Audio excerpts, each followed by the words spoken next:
Welcome, dear listeners. I'm Jonathan Carlin. And I'm Benjamin Carlin. And we invite you to join us through the Griffin door, your one-way ticket to the enchanting world of Harry Potter. So grab your wands and dust off your broomsticks and join us as we unlock the riddles inside Goblet of Fire, Chapter 28, The Madness of Mr. Crouch.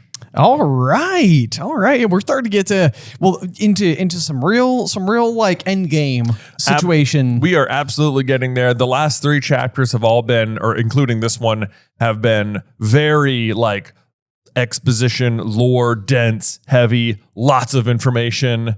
Just it's almost like a game of overwhelming the reader with possibilities. Yes, absolutely. Like and it's wild to me to think like what because the experience of the first time reader is something that I think that all of us who have like lived inside of this universe for so long, it's almost like you covet that opportunity to like go back and not know. But like there's no way on your first pass to be like marking it all up so aggressively. So it's right. like I think a lot of times it's easy to just sort of like skate right on past all of like the little breadcrumbs that are being left, all the little misdirects that might be sort of like shifting your attention this way or that way. Mm-hmm. But then it's what's even more interesting is like how then when you are going through it with like the fine-tooth comb, just how well executed it all is. I know. It's like it's very nicely done. Yes. It's like very neatly mapped out. Nothing ever. I mean, we talked a little bit like in the last chapter about how like Sirius just directly telling you that Barty Crouch Sr.'s son like died while he was in Azkaban. Like, it's kind of like, well, that throws you off the scent right there. But it's like he had reason to believe that may have been the case. That was true. He's like, I saw it with my own eyes. Right. Yeah. So hard to refute that. Hard to refute that. But it all ends up piecing together so well. So anyway, all I'm really trying to say is that I'm very grateful for this experience of reading through the series in this way, because I think it is really giving us a lot of opportunity to just appreciate the words on the page. Absolutely. Yes. I mean, I feel like I'm learning so much. I feel like if you've ever considered like writing or anything, go through a book that you've read many times like this and just do exactly what we're doing. Yeah. Because I feel like you'll just learn a lot about like writing and structure and stuff like that. That's exactly it. Yeah. And it's like all of the things that you just take for granted as world building, the frequency that it's sort of like, okay, this entire subplot is here so that like so that there's recurring opportunities to keep coming back to these situations. Like, like we talked, I think, a little bit about like Winkey, the house elf, and SPEW, and like the inclusion of that in the story, and the way that it keeps kind of allowing us to like hail back to, Winkey and Dobby and like all of these other strange little situations. It kind of keeps Barty Crouch Sr.'s relationship like as like a through line to where it's almost like, like if he's not showing up for the tournament, it's sort of like all of a sudden it's just like, why do we even care about this character then? Exactly. Like, what does it even matter? What's the importance? But we have an emotional stake in it because it's been established that one of our main three, Hermione, cares deeply about house elves, and he dismissed his house elf, and that ends up being such a prominent aspect of everything else. So it like vilifies him, but like in a way that the other characters aren't taking seriously. Exactly. Right. Exactly. Yep. So it's just fun. So anyway, that being said, speaking of Winkey, that is going to be what we get for our chapter art. Yes, we are. A very good depiction of a house elf here. Yes, indeed. And it's honestly it's kind of like an adorable little illustration, I think, that we've got, because you can tell that Winkey has just been completely wrung out. You get a good glimpse at that squash tomato shaped nose. Yes, you do. Get to see it. Which looks more okay than what I picture, which is usually like so very like bulbous and almost kind of like off-putting. I know, like if you just took a tomato and put it in the middle of her face. Right. Yes. Yeah. Yes. But then it's like, okay. All right. I got it. I got you. I can see how this works. Then you got like the little, kind of tattered looking, clothing. There's like a sock hanging off sort sort of haphazardly, and then all the little butterbeer bottles that are strewn about. You know, her. I always imagine butterbeer bottles to look more like just regular beer bottles, but this has got like that, like almost like a red stripe kind of bottle shape to it. You know, and it's a better shape, I think. It is. It's fun. It's more whimsical. It's more like a potion bottle almost. That's it. That's it. Yeah, I like it. I like it. So anyway, with that being said, you want to go ahead and dive on in with the first line of the chapter? Well, I will, but we should actually also talk about the title, The Madness of Mr. Crouch, because this title in particular is actually a historical, it's like a nod to it's a historical reference, being a play on the madness of King George, because it is believed that King George III of the United Kingdom suffered from, and I'm just reading this there, porphyria, a blood disorder that can cause a variety of symptoms, including mental changes like confusion and hallucinations. He was considered mad in his later years, and in particular was noted for talking to trees, which Mr. Crouch is going to be seen doing in this very book. And the thing I think he's referenced as it's Mr. Crouch will be talking to oaks, which is also what King George was talking to, was an oak tree. No way. So there you go. Fun fact. That is a very fun fact that I had no idea about. That's super interesting. Yeah. That this would be like an homage to that. Like, because it's also sort of like, I wonder why. Like why? Yeah. Like that's like that's one of the things you read and you're like, it fits perfectly, or is it just a coincidence? Or right. Yeah. No, like, it can't just be a coincidence. Can't just be. Exactly. Okay. Well, that's very interesting. So yeah, we'll come back to that. What feels like 3 chapters from now, because this lone chapter I feel like has got like 3 major like sections to it. This does have like major sections to it, and yet it also feels like a somewhat forgettable chapter. It could have a little bit of that luster to it. You're right. Yeah. You're right. Yeah. But otherwise, yeah, it's not going to be forgettable because so much happens. All right, anyway, let's see. We have Harry, Ron, and Hermione went up to the Owlery after breakfast on Sunday to send a letter to Percy, asking him, as Sirius had suggested, whether he had seen Mr. Crouch lately. And then the dragons arrived. It's a good one because it does feel a little bit like it's like, okay, they got up, they had breakfast, they went to the Owlery, they sent a letter, and then things went haywire. Yeah. But to be fair, that is kind of what's going to happen. That is kind of what's going to happen. And notice they're sending this letter to Percy. This is a Sunday, the day after they went to Hogsmeade, which I think we have the date for in the last chapter. It's like the end of the first weekend of March. Okay. Right. So yeah, the first week of March, we'll assume that just for clarity, we'll say it started on a Monday, that March 1st was a Monday. Then there was Saturday, they went to Hogsmeade. Sunday, they're sending Percy the letter. Okay. Right. He is going to take a full month to respond to them. And even when he ultimately does respond, it doesn't even seem like he is like he's not even going out of his way to send the letter of his own accord. It's included with Mrs. Weasley's care package for the Easter holiday. Yeah. So it's sort of like, you almost wonder whether or not he's like, when you get a chance, could you just drop this in the mail to Ronald? I know. It's almost like, well, I guess maybe he responded to it right away and then Mrs. Weasley just didn't send it for a month. But even that doesn't sound right. Because Percy, it's like, he seems like he's such an efficient person. Yes. Most of the time. So it's like, it baffles me. Because even this chapter, Ron is going to say something like, what? That won't be Percy's reply. We only sent it yesterday. And I'm like, what do you mean? What do you mean? Why couldn't it be? Why couldn't it be?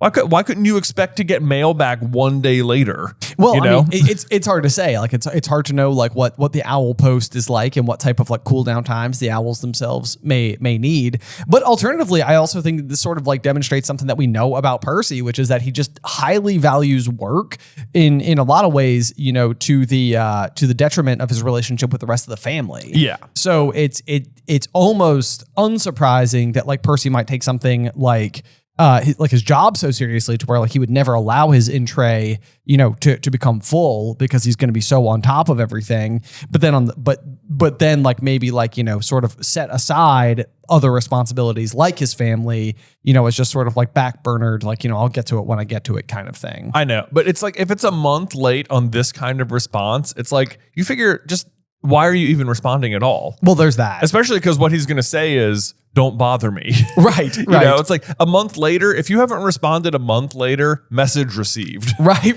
Yeah. The other kind of funny thing about it too is I'm fairly certain that Ron's birthday is March 1st or March 2nd. Oh, you're right. So it would have just happened. It would have just happened. So that's the other thing too, is that like he'll even sign his letter that we get back at the end of this chapter with like Happy Easter. Period. Yes. Yeah. No exclamation point. No exclamation point. A little bit rude. It is. But that being said, like it wouldn't be unusual for Ron to have received mail from Molly and Arthur as like a birthday type of piece of communication anyway. Right. Actually, it's so funny you bring that up because in this chapter, Ron is going to be like, you shouldn't have got me that Chudley cannon hat for Christmas or whatever. And it's like, well, he didn't get you anything for his birthday that was mentioned. That was mentioned. Yeah. So there you go, Ron. Hope you're satisfied with your lack of a gift. It almost feels like the creation of their specific dates and birthdays came like, after the fact. It does. Maybe it does feel like that a little bit, perhaps. Like, because it doesn't seem like Ron's birthday is ever until book 6. Until when he turned 17. Yeah, I don't think it's ever like a plot device. Right. Yes. Yeah, it never really comes up. So anyway, it doesn't matter. But it is around Ron's birthday. So everybody just keep that in the back of your minds. Wish him a happy birthday. All right. Let's see. It says they used Hedwig because it had been so long since she had a job. Which also then is Hedwig at the burrow this whole time for like a month waiting to send back? Or do you think she like drops the letter off and then like leaves? Has to leave. Must leave. I mean, you figure Hedwig hanging out at the burrow is probably pretty great. I've never, it does sound really great. I've never really considered this before though, but like it also must be the case that it wouldn't be like uncommon, even if you didn't own owls, to have like owl food and or like treats and pellets and stuff like that. That's true. Because if you ended up receiving a delivery from like a loved one who lives kind of far off, like you probably would be expected to house the owl long enough for them to like recover. I guess so. Yeah, that's true. Yeah. I mean, I guess the wizarding world would also go so far as to say is that all owls are possessions of wizards. That's true. There are no wild owls. There are no wild owls except for Pigwidgeon. Yeah, which is almost has to have been stolen. Almost certainly. Yeah. Yes. But I mean, I guess if any owls are ever found in trees, I guess they could just be owls that are just like sort of like doing like hunting of their own accord. Like, we know that Hedwig can do that. We knew Hedwig does do that for sure. Yeah, so maybe not a huge deal either way. But so anyway, Harry is hot on paying back whatever favors he's agreed to do everyone because they're heading down to the kitchen so that they can give Dobby his 365 pairs of new socks. Yes, which we only get specific descriptions of 2, but we can rest assured that he's got like a wheelbarrow. Wheelbarrow. He's just going through the castle. Right. Yes. Yeah. It's like socks. Got my socks. Malfoy almost certainly saw him doing this. Said, "What's up with all the socks, Potter?" And he's like, "Going to give them to your old house elf, Malfoy." They all laughed raucously. Saucously. Even better. Yeah. Yes, no doubt. But they get down there. They get the very cheery welcome. Dobby is ecstatic about his present, which I feel like is probably an understatement, if I'm being honest. I feel like it should probably read like, Dobby literally exploded. Yes. Due to joy and happiness, and decided that he could now ascend because he had peaked. Exactly. Peaked in life. It says, Harry Potter is too good to Dobby, sir.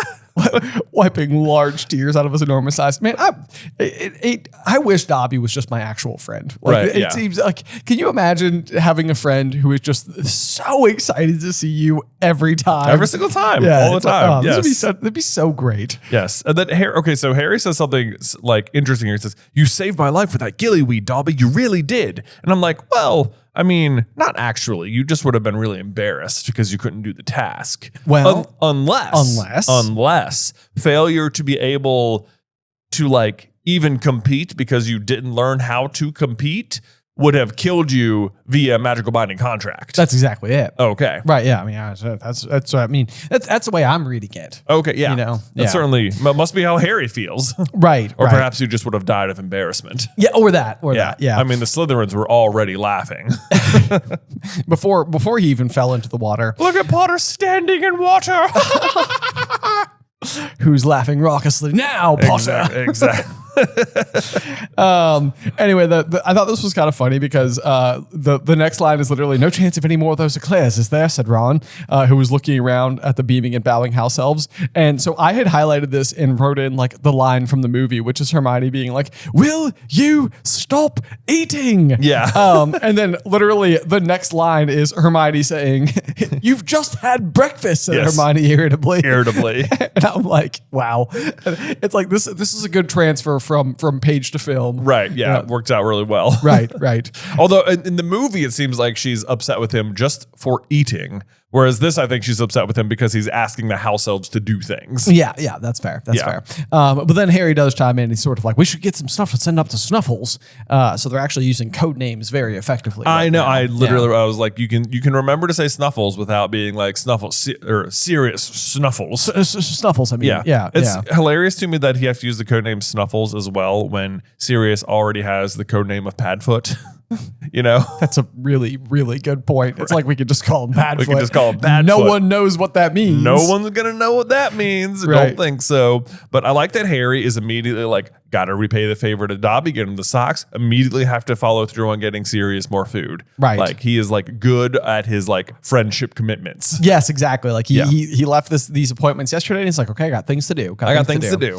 Then Ron's taking a leaf out of Harry's book, and he's like, good idea. Give Pig something to do. And it's like, man, giving Hedwig something to do was my thing. Like not 10 minutes ago. What are you doing? Stepping in, trying to steal give my owl something to do glory. Exactly. Also, rich of Ron to think that his tiny little owl is going to be able to carry any amount of food to Sirius. That's exactly right. Especially because I think what they end up getting is a literal ham. A full ham. A full ham. Yeah. And as far as we know, this owl is like roughly the size of like a tennis ball. A tennis ball. Yeah. A Scops owl. It's a simple matter of weight ratio.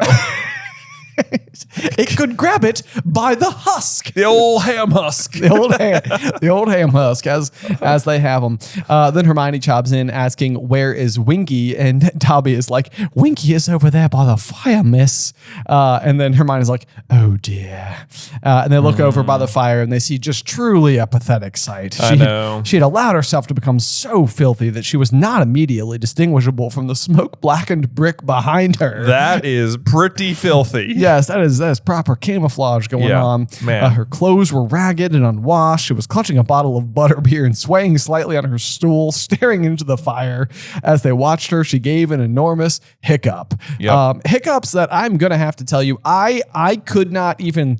Like, I opted to not listen to this chapter alongside reading it because I hate the hiccups. This is not a great chapter for audiobook listeners because not only will you have Winkey talking through hiccups, there's also the return of the booba tuba push Finnegan. Yeah. Yes, I know. Spoken by Ron this time instead of Professor Sprout, which is a little bit better, but like what an opportunity, why let a phrase like booba tuba puss go to waste? Yeah, exactly. When you could just bring it up. When you could just bring it up. Yeah. I think I will literally have a note on my page. It's like, where's Sprout when we need her? I know. But yeah, so this would go into my, what is it like for Star Wars, like the machete order, like the way in which, so my machete order for listening to the Harry Potter books is to start on chapter 1, book 1, all the way through book 4, chapter 27, skip chapter 28, pick up with chapter 29 and continue through to the end of the book. That's it. Skip this chapter. Skip this chapter audiobook wise. Just pick up the book, and so it would be hilarious if people just had these like books that were like the spines were like perfectly smooth and everything except for chapter 28, which is it was like, okay, I got no one read that one. Yeah, exactly. Yeah, exactly. Winkey is getting through 6 bottles a day, Dobby whispered to Harry. And then Harry goes like all fraternity on him. He's like, well, it's not that strong, that stuff. He's like, bro, I go through like a case a night. Ron and I do a case race whenever possible. I know. No, I'm just kidding. But also then Dobby shook his head. 'Tis strong for a house elf, sir, he said. This reminds me a little bit of like kombucha. It's like, I don't think, there is hard kombucha, but then there's also just like regular kombucha, which is like extremely mildly alcoholic. I think that's like what butterbeer must be like. Yeah. must be just like barely anything. Like some fermentation, like for the process, but that's it. Yeah. That's kind of it. Yeah. Winkey hiccuped again. The elves who had brought the eclairs gave her disapproving looks as they returned to work. Yeah, they're all rather ashamed of Winkey's existence in their midst. That's exactly right. Yes. Yeah. It seems like there's a direct correlation with house elves in the pride in the work you're doing, or like your state of happiness and your state of clothing. Like Dobby and Creature and Winkey here. Like Dobby when he's working for the Malfoys are all like, and Creature when he's working for Sirius, I guess. Right. Yeah. And and Winkey here when she's not working for Mr. Crouch, all just completely filthy.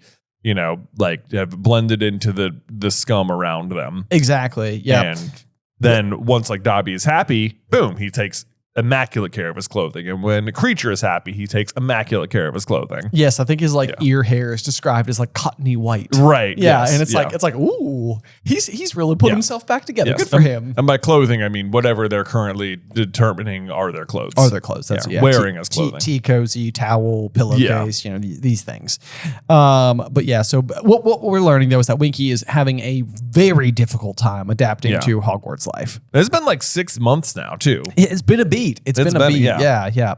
You're exactly right. So Harry goes over and as always is just, completely respectful. Hey, Winkey, you don't know what Mr. Crouch might be up to, do you? Because he stopped showing up to judge the Triwizard Tournament. And obviously this comes as a bit of a surprise for Winkey, who's like, Master has stopped coming. Great hiccup. Thanks. I'll do no more. Okay. Yeah. There you go. You get one hiccup. Yeah. Let's see here. Well, I think is it crazy too is that like, Dobby says Winkey still thinks Mr. Crouch is her master, sir, and nothing Dobby says will persuade her that Professor Dumbledore is her master now. And it's like, it's interesting like that they consider Dumbledore like their master instead of just sort of like working for Hogwarts in general.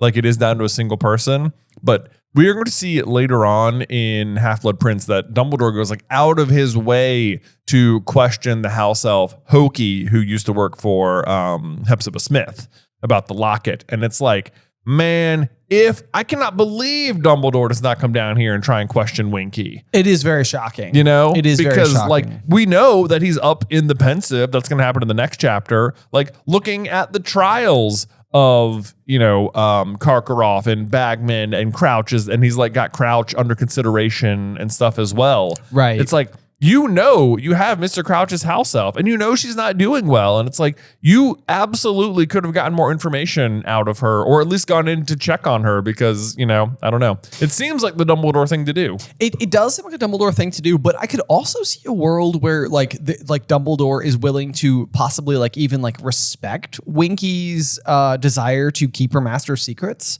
Because it seems like something that's very important to Winkey and Winkey's own like culture, I suppose that's true. But he's still just kind of letting her go to the dumps here. It is true. It's a good point. And the big mystery, I suspect, is probably the fact that even Dumbledore would be under the belief that Barty Crouch Jr. is gone. Well, that's for sure true. And so it's like we know, we have the privilege of knowing exactly what Winkey's secret is. Yes, we do.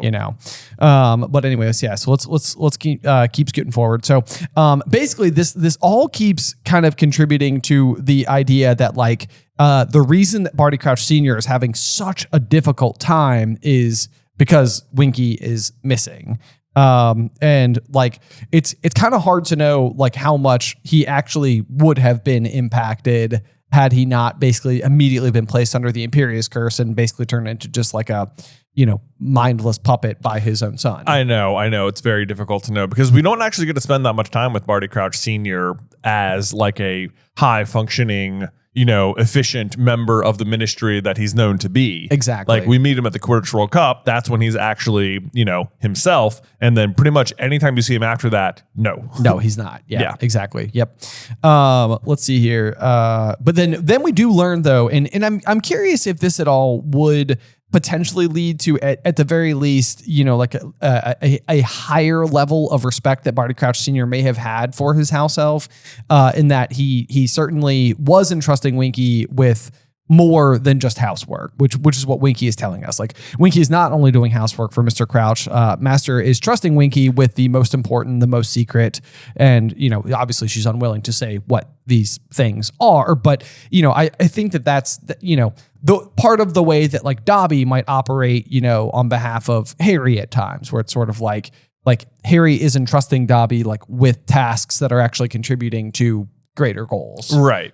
So, I mean, I guess there's a little bit of that. Yeah. Clearly this is why Winkey loves Senior so much. Right. Is because that not only was she like enlisted, but also being trusted. Being trusted, being given like important tasks.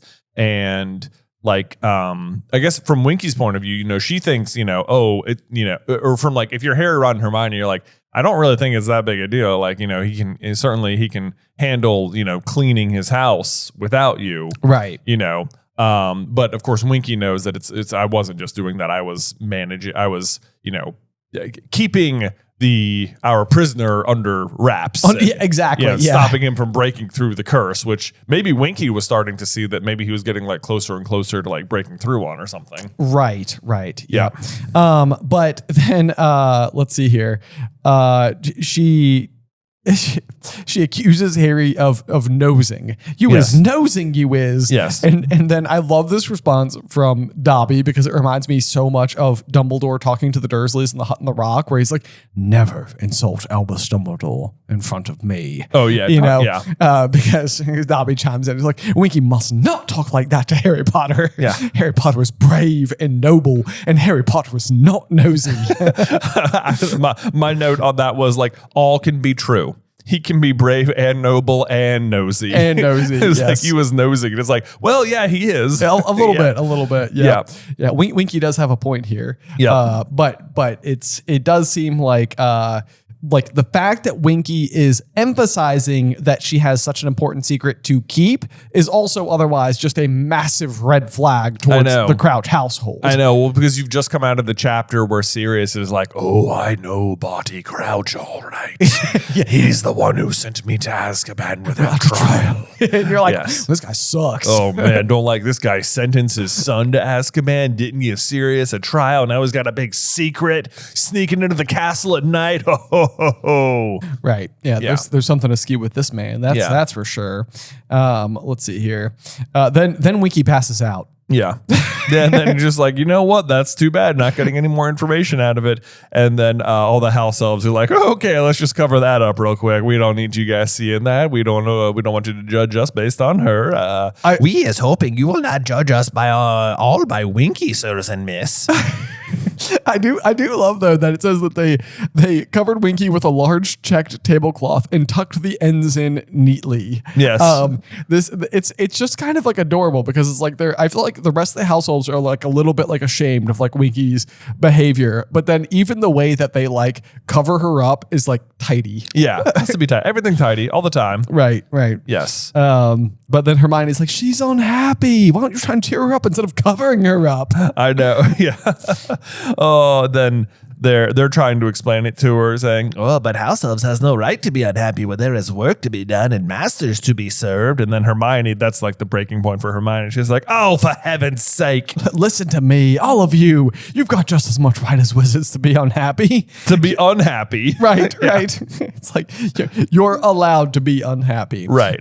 Which is true." It's true. It's true. That's just a piece of advice that people are allowed to have. You're allowed to be unhappy. You're allowed to decide. It's okay to cry. That's right. That's right. Yep. Yeah, you've got rights to wages and holidays and proper clothes. You don't have to do everything you're told. Look at Dobby. And Dobby's like, whoa, hey, no. I am a weirdo, okay? Like, even I know that, all right? No, please don't. Dude, don't. Let's not make a fuss out of me right now. Yeah. Malsols are like, we have your food, now leave. Yeah. They have a large ham, a dozen cakes, and some fruit. Right. Some. You know, here, have a handful of strawberries. Now get out. Yeah. A handful of strawberries. Do you think that's what it is? I don't know. Like 6 strawberries. Like 6 strawberries. Here you go. Go. Here is some fruit. It's such a weird dynamic because like Hermione has like their best interest at heart, but she's going about it like so poorly. Like she wants what she thinks is best for them, and what she thinks is best for them is for them to be like to get the same things that witches and wizards want, which is like education and wages and stuff. And she's like so unwilling to consider their point of view and what they would want in freedom. It's probably not the same thing. That's exactly right. Like it's maybe like a tone issue where it's like she's insisting what they should want versus asking what they want. Yeah. And to be fair, I mean, I do think that this is the thing we keep saying about Hermione. So it's like she is correct in that like the house elves have clearly been like brainwashed, and it's so been baked into their programming to believe that they must live this life serving others, and it's like that's not what they need to do. But it's figuring out what would be like a happy middle ground, and right. At the very least, I think Dobby has some measure of that, which is his own kind of weird, like I'm compensated, but I'm compensated an amount that I am comfortable with. Right. So you know, there's that. Anyway, so yeah, moving on from that though, they are forced out of the kitchen, and then Ron is sort of like, you couldn't keep your mouth shut, could you, Hermione? And it's like, it is like a funny line for Ron because he's like, we could have tried to get more stuff out of Winkey about Crouch, and then Hermione's sort of like, you only like coming down here for the food. Yeah. And it's sort of like we don't get any more closure to the rest of this conversation, which surely continued on. Surely it did. I wrote this against Aaron. I was like, you know what? Both can be true here too. That's like, right. I'm allowed to enjoy coming here for the food and to care about Mr. Crouch's secrets. That's right. Yes, exactly. Right. Yeah, it's like we're all in the fact finding mission together. Right. You know, like I do want to know what's happening. Right. Our dear friend's life could be in danger. Exactly. However, I am hungry. And the eclairs are good. You can't deny it. They gave us a whole husk of ham here. All right. Oh, husk. Yeah. Good. Is that the way that we would measure hams? No, I don't think so at all. Multiple husks of ham. Yeah. How many husks of ham you got over there? That's right. They could go make themselves some hot ham water. It's got a smack of ham to it. Okay, if anybody gets that reference. Oh, please let us know if you got that reference. Yeah. All right. Anyway, sure enough, they go back up to the owlery where they just were. It says Pigwidgeon was much too small to carry an entire husk of ham up to the mountain by himself, so Harry enlisted the help of 2 school screech owls as well. So they set off into the dusk, looking extremely odd carrying the large package between them. Yes. It does seem like this would be hard to imagine. It does. It's sort of like I imagine like it's tied to each owl in 2 different directions. They're both flying It's also just like annoying. They're like, don't use Hedwig. It's too conspicuous. And it's like, oh yeah, but 3 owls carrying a giant ham isn't conspicuous. Right. That's fine. No one's gonna look up and be like, what the hell's happening there? Oh my gosh, sorry, I just swore. Don't say that. Anyway. What did you say? I just said what the hell's happening there. Oh, Yeah. I see. Yeah. Okay. Yeah. Anyway, there is much owl talk in this particular chapter. There is indeed. There is, but this one is very fun. Okay, this one's very fun. All right, are you ready? Yeah. So Harry is up at the owlery. He is staring out at the grounds by himself, leaning on the windowsill, looking out at the grounds at the dark, rustling treetops of the Forbidden Forest and the rippling sails of the Durmstrang ship. An eagle owl flew through the coil of smoke rising from Hagrid's chimney. It soared toward the castle, around the owlery, and out of sight. All right, pretty random description of that eagle owl you got right there, right? Yes, indeed. Yeah. Do you know what eagle owl this is, Ben? It's got to be Draco's. It is not Draco's, Ben. This is the eagle owl coming from Voldemort to Barty Crouch Jr., telling him that Mr. Crouch is gone.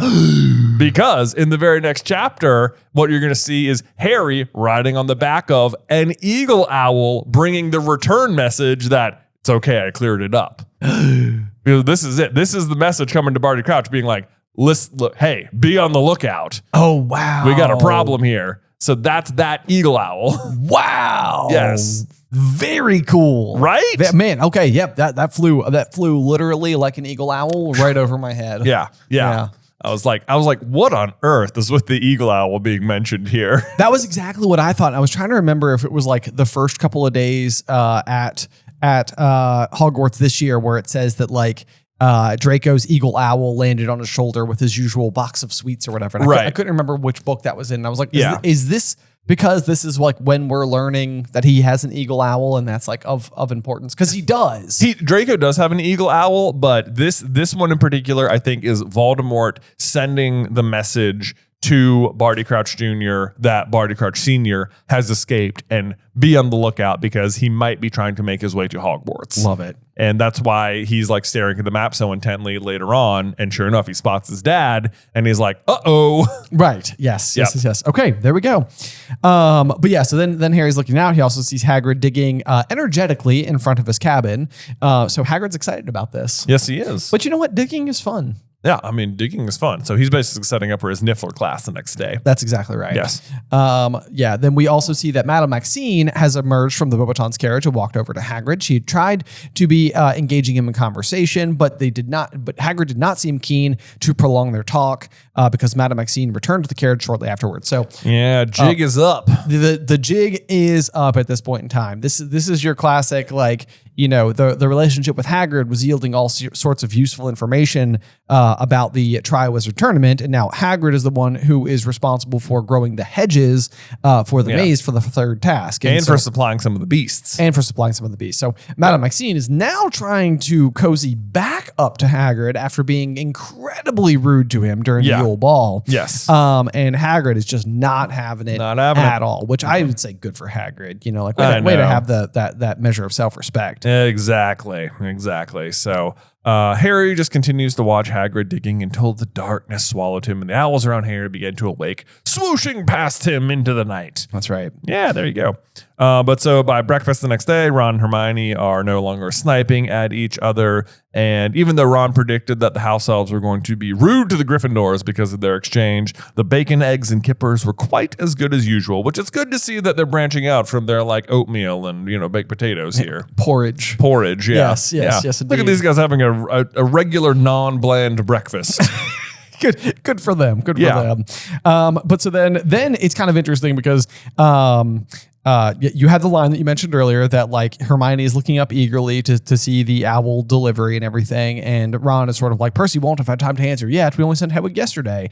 And then Hermione is like, no, I've actually taken out a subscription to the Daily Prophet. So she's like looking for the mail, which on some level it's kind of surprising that it's taken them this long to do this. When like I think that like the Daily Prophet is not a terribly expensive it is not subscription, and it's also like they keep being the last people to know about everything. That's why I was like, it took you guys 4 years to do this. Right, exactly. Yeah. Yes. And I mean, to be fair, she does say that the reason that she wants to do this is because she's tired of being the last one to hear it and hearing it from the Slytherins instead. But then ironically, I guess, or coincidentally even, it's just like an owl does arrive, fly right down to Hermione, but it's not carrying a newspaper. Nope. And instead, it's got a whole bunch of hate mail. Yes, it does. Because of Rita Skeeter's article in Witch Weekly magazine about Harry and the love triangle between her and Krum. Yes. And the hate mail is, you know, pretty bad. I mean, it's a good way to like establish that a lot of the wizarding world is just sort of like ready to be negative about stuff. Yeah. You know, I mean, one says you're a wicked girl. Harry Potter deserves it better. Go back where you came from, Muggle.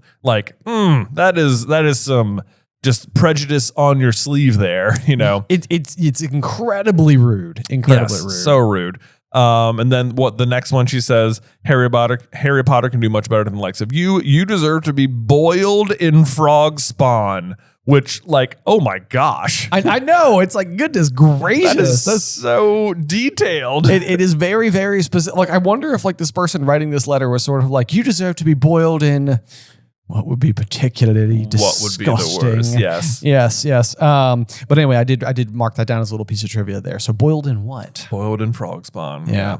No way in the world we're going to remember that. Boiled in frog spawn. Commit it to memory. Boiled in frog spawn, boiled in frog spawn. Right. Okay. And then she opened the last envelope, which I'm surprised that she keeps going, honestly. I know. When a yellowish green liquid smelling strongly of petrol gushed over her hands, which began to erupt into large yellow boils. Yes. Undiluted booba tuba pus, said Ron, picking up the envelope and gingerly sniffing it. I'll tell you what, I'm impressed that Ron, really took in that lesson. He knows exactly what it is. He's got it in one. I know. Yeah.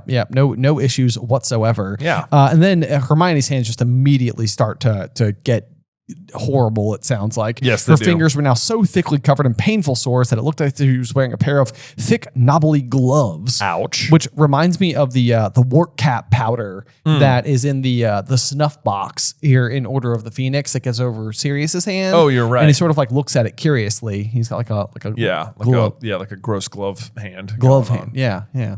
You see something flying in the air? I think I just sound like a weird floaty. An eye floaty, huh? An eye floaty, They're always yeah. so hard to look at, aren't they? They are, yes, but that one it looks like a fire, like an ember from a fire. Maybe I was it's a like, what is message. that? Yeah. Divination. Yes, indeed. Let's see.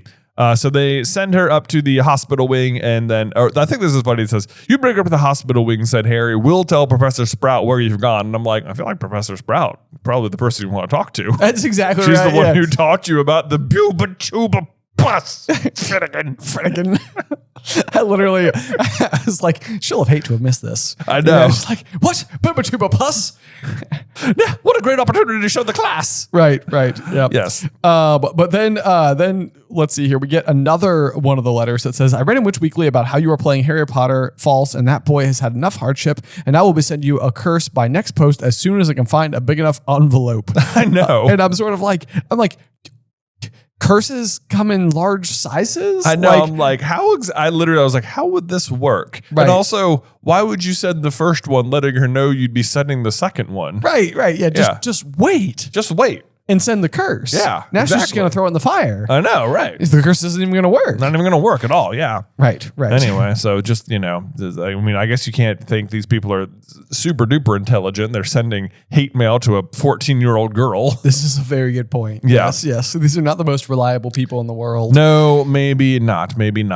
But in any case, Hagrid, they head down to Care of Magical Creatures, where they finished unicorns, and Hagrid has a supply of open crates at his feet, where it's Harry's heart sank. He's like, oh no, not more Scroots. But actually, it's awesome. This is like one of the best classes they ever go to. Yes. It's NIFFLERS! Yay! Oh my gosh. And it's so great too now that like Fantastic Beasts has given us like a visual depiction of NIFFLERS, because it's like, back when this came out and, however long ago, however many years ago now, it's like we didn't really have like a great idea for what these platypi looking creatures could possibly look like. But the description ends up being super spot on. It says their front paws were curiously flat like spades, and they were blinking up at the class, looking politely puzzled at all the attention. Yep.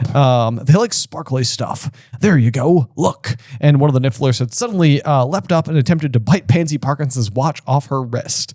Nice. It's so classic that it's like one of the Slytherins that it's always the Slytherins that the beasts are attacking. I know, right? It's like they can like tell the character. Of course. Even though Harry also is wearing a watch. He is indeed. Yes. Useful little treasure detector, said Hagrid happily.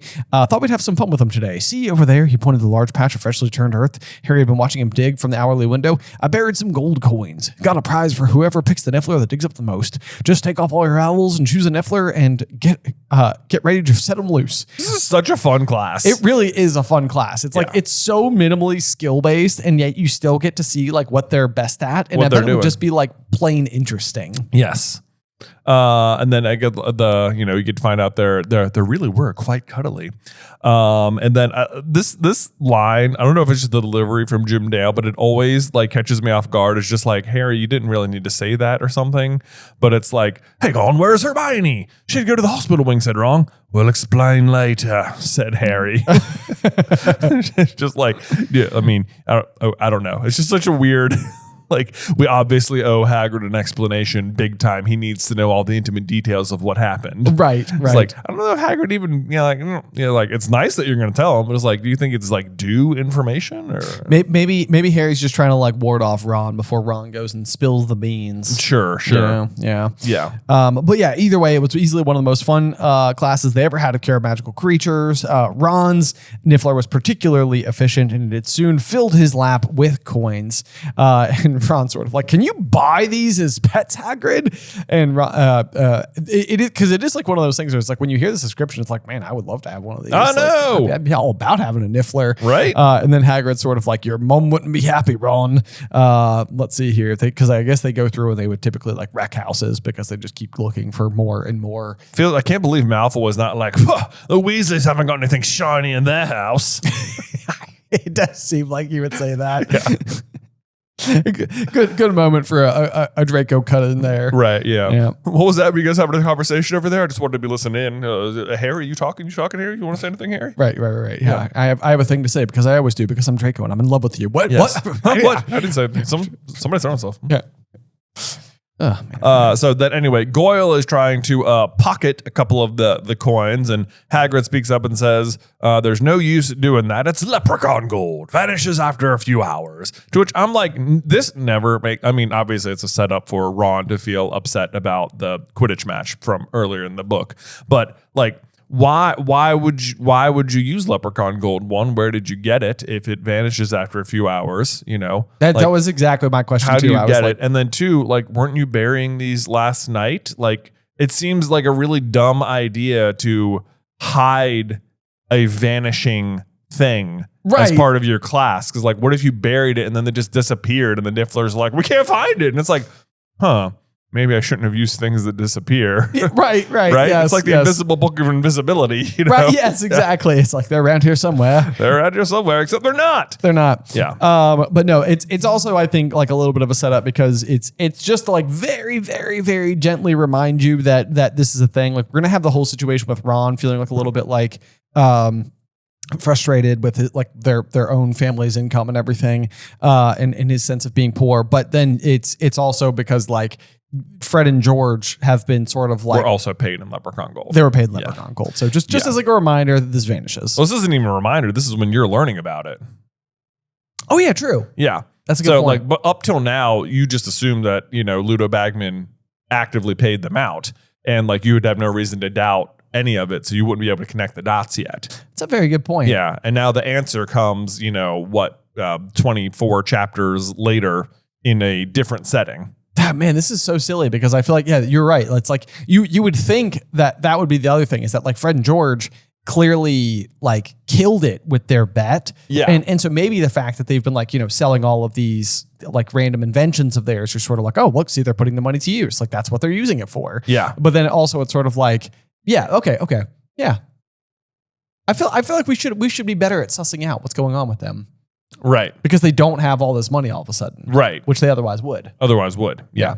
Either way, Ron wins the challenge for the class, and Hagrid gives him an enormous slab of Honeyduke's chocolate for a prize. And I don't know why describing chocolate as an enormous slab makes it sound so much better, but it does, and I want it. I want it. Yeah. I want just like a brick of chocolate that I just chisel pieces off of, Yeah, which is so funny because like I remember as a kid, I think for Mother's Day one year we got Mom one of those like comically large like Hershey's Kisses. Yeah. And it like which is essentially like a slab of chocolate, and it was the worst. Yeah. It was so hard to like bite anything off of. It's like you like hold it up and you're like you cut like little teeth marks. Yeah. But like when you go to like an Indian restaurant or a Greek restaurant and they've got that big that slab of meat on the spinning, like the stick thing, and they shave it off to put it on your gyro. Yep. That's what I want, but chocolate.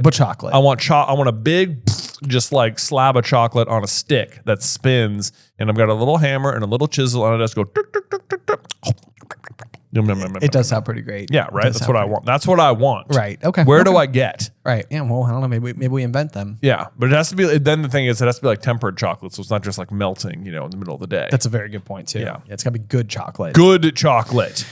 Anyway, Anyway. let's see here. Then we have a little bit of a conversation because Hermione has made her way down there. Her hands are all wrapped up. Hagrid's sort of like, oh, what's going on? And then basically he's like, oh, don't worry. He's like, I got some of those letters after Rita Skeeter wrote about me.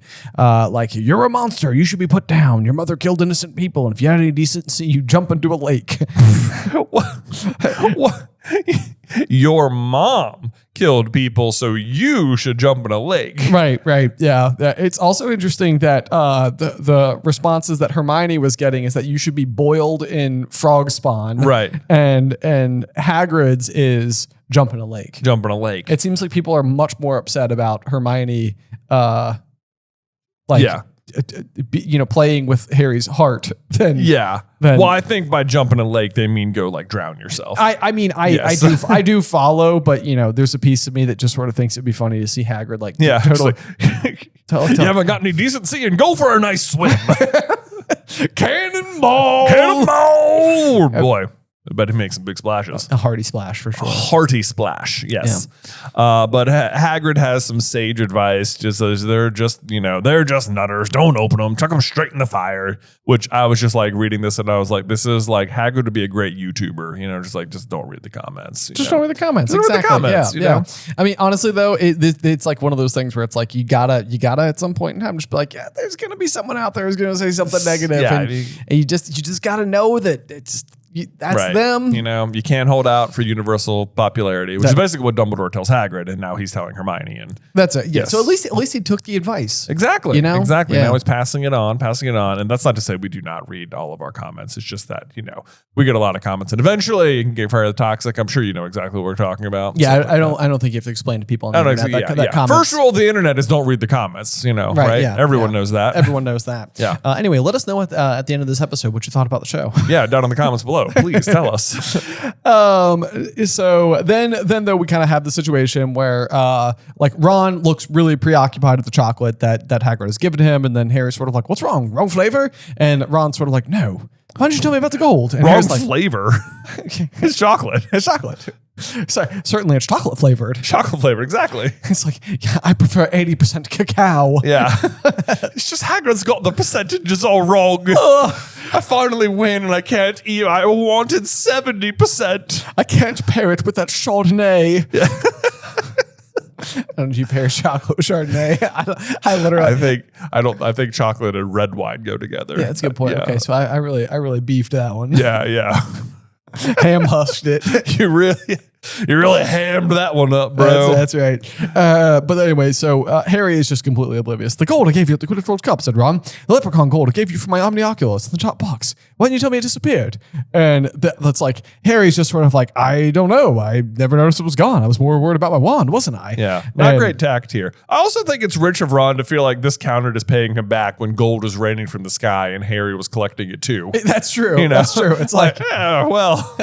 Like Ron, I also picked up some. I also picked up some gold. Right. Yeah. But I mean, yeah, for Ron, this would be very challenging. Where it's just sort of like, it must be nice to have so much gold that a pocket full of galleons goes missing, which is also very interesting because it's like they keep referring to it like as gold coins, but like then it also seems like it's galleons, and it's like, I know, is it galleons? Is that what they're making? They're like, are galleons based because they're like naturally occurring creatures? Certainly. Are they able to craft their gold to make it look like galleons, or are galleons based on leprechaun gold, or is it just sort of like, yeah, gold is gold? Gold is gold, right? Yeah, exactly. So it's like it's the same size as a galleon, and it's also made of gold, so like it exchanges just the same. Yeah. Anyway, so I don't know. I don't know either. All right. But yeah, I do think that it also demonstrates, though, I think that Harry doesn't have like a very close relationship with his wealth is kind of like the other aspect of it, like in the same way that I feel like Draco would make it like all about money. And it's sort of like, I think Harry's just sort of like he has all of this money, but I don't think that he ever really like flaunts it. Shy of that first time on the train where it's like, we'll take the lot. Yeah. And that was like the benefit, Ron. Yeah. It's just they're going to share it. Yeah, it's going to be great. Yeah, I know. But it's like even that is just like difficult for Ron. He's just like, oh, yeah, all right. Well, you know, it's like, it's nice that you could even have other things on your mind. Right. Yes, Right. exactly. Yep. Yeah. But then we do get another little nod because Ron says, like, I don't blame Fred and George for trying to make some extra money. Wish I could. Wish I had a niffler. And even that's kind of funny because inside of the context of this, we are learning about the Leprechaun Gold and the consequences of Leprechaun Gold. And those consequences are never felt more by anybody than Fred and George. Who, an entire book-long red herring revolves around. Right. Yes. And then it's like this whole sentiment. It's like it's rare for Ron to speak up about this so much, and you know, Harry and Hermione are just sort of like, oh, they like it's like they really don't know what to say, and it's like it is definitely a tough one. And I don't know if I would either, but Hermione recovers faster because, you know, or he says, I wish I had a Niffler, and she's like, well, we know what to get you for Christmas. And then she switches the subject and says, oh, come on, it could be worse. At least your fingers aren't full of pus. And then let's see what, I hate that Skeeter woman. So she just like hard left turns out of this conversation. Yeah. This is like talking about the weather. It's like cut back to safe ground. It's like, you know what we both hate? That Rita Skeeter woman. Yeah. Let's talk about that for a second. I know. I'll get her back for this if it's the last thing I do. I'm just like, yeah, yes, you will. I know. And I crossed out get her back. And so now my copy reads, I'll imprison her in a jar and blackmail her for this if it's the last thing if I do. Also accurate. Yeah. Oh, man. Woo. And it's sort of like, it's almost like she does get her, but it's like, if only you'd let like Rita Skeeter would have been, you know, how much different would it be if Hermione doesn't trap her and just lets her write about Voldemort coming back right away? It's true. You know, yeah. It's like she wins the day, but it's like it actually might have been better for her to be, you know, writing about it. To be out there like doing because Rita Skeeter is going to love to slander even Fudge. I know, you know, yeah. Like she the thing at the beginning of this book is that she's just like, oh, the ministry's doing a terrible job. Exactly. Like, yes. Yes, that's exactly. You need her to be writing that stuff. Like, right away. Maybe if anything, that's the instance where you need her investigative journalism side overwhelming her gossip column side. Right. Because what she's literally I guess she would have overheard maybe like I don't know, but she's like in the hospital wing overhearing them talking about Voldemort coming back. Right. You know? Right. Yes, exactly. Yes. So it's like, unless she's like, oh, they're all clearly making this up. Now's the moment to not. It's like, who does she want to slander? It's either Harry or Fudge, you know, two of her favorite targets. So. Exactly. Yeah. And then the big question is sort of like, it's like, because it doesn't even seem like in the beginning, Rita Skeeter has it out for Harry. You know, it's like if anything. Oh yeah, not initially. Right. Yeah. He's just a good subject. So is Rita Skeeter just like out for herself? Like is everything? Absolutely. Yeah. So anyway, yeah, you're never safe. Never safe from that acid green quill. But in any case, the hate mail continues to arrive for Hermione over the next couple of weeks. Even people who didn't read Witch Weekly knew about the supposed Harry, Krum, Hermione triangle now, and Harry's starting to get sick of people telling him that Hermione wasn't his girlfriend, which I'm like, just lean into it, guys. You know, maybe just try it out. Who knows what could happen? Hold hands. Hold hands, you know? You know what? Just be like, yep, it's happening. Cool. All right? Look, she's not playing me. We're actually dating. Ha! Take that, idiots. Exactly. Yeah. What I do think is kind of interesting here, though, is that, you know, earlier in the series, I think that you got like the whole situation where Hermione's like, ignore them.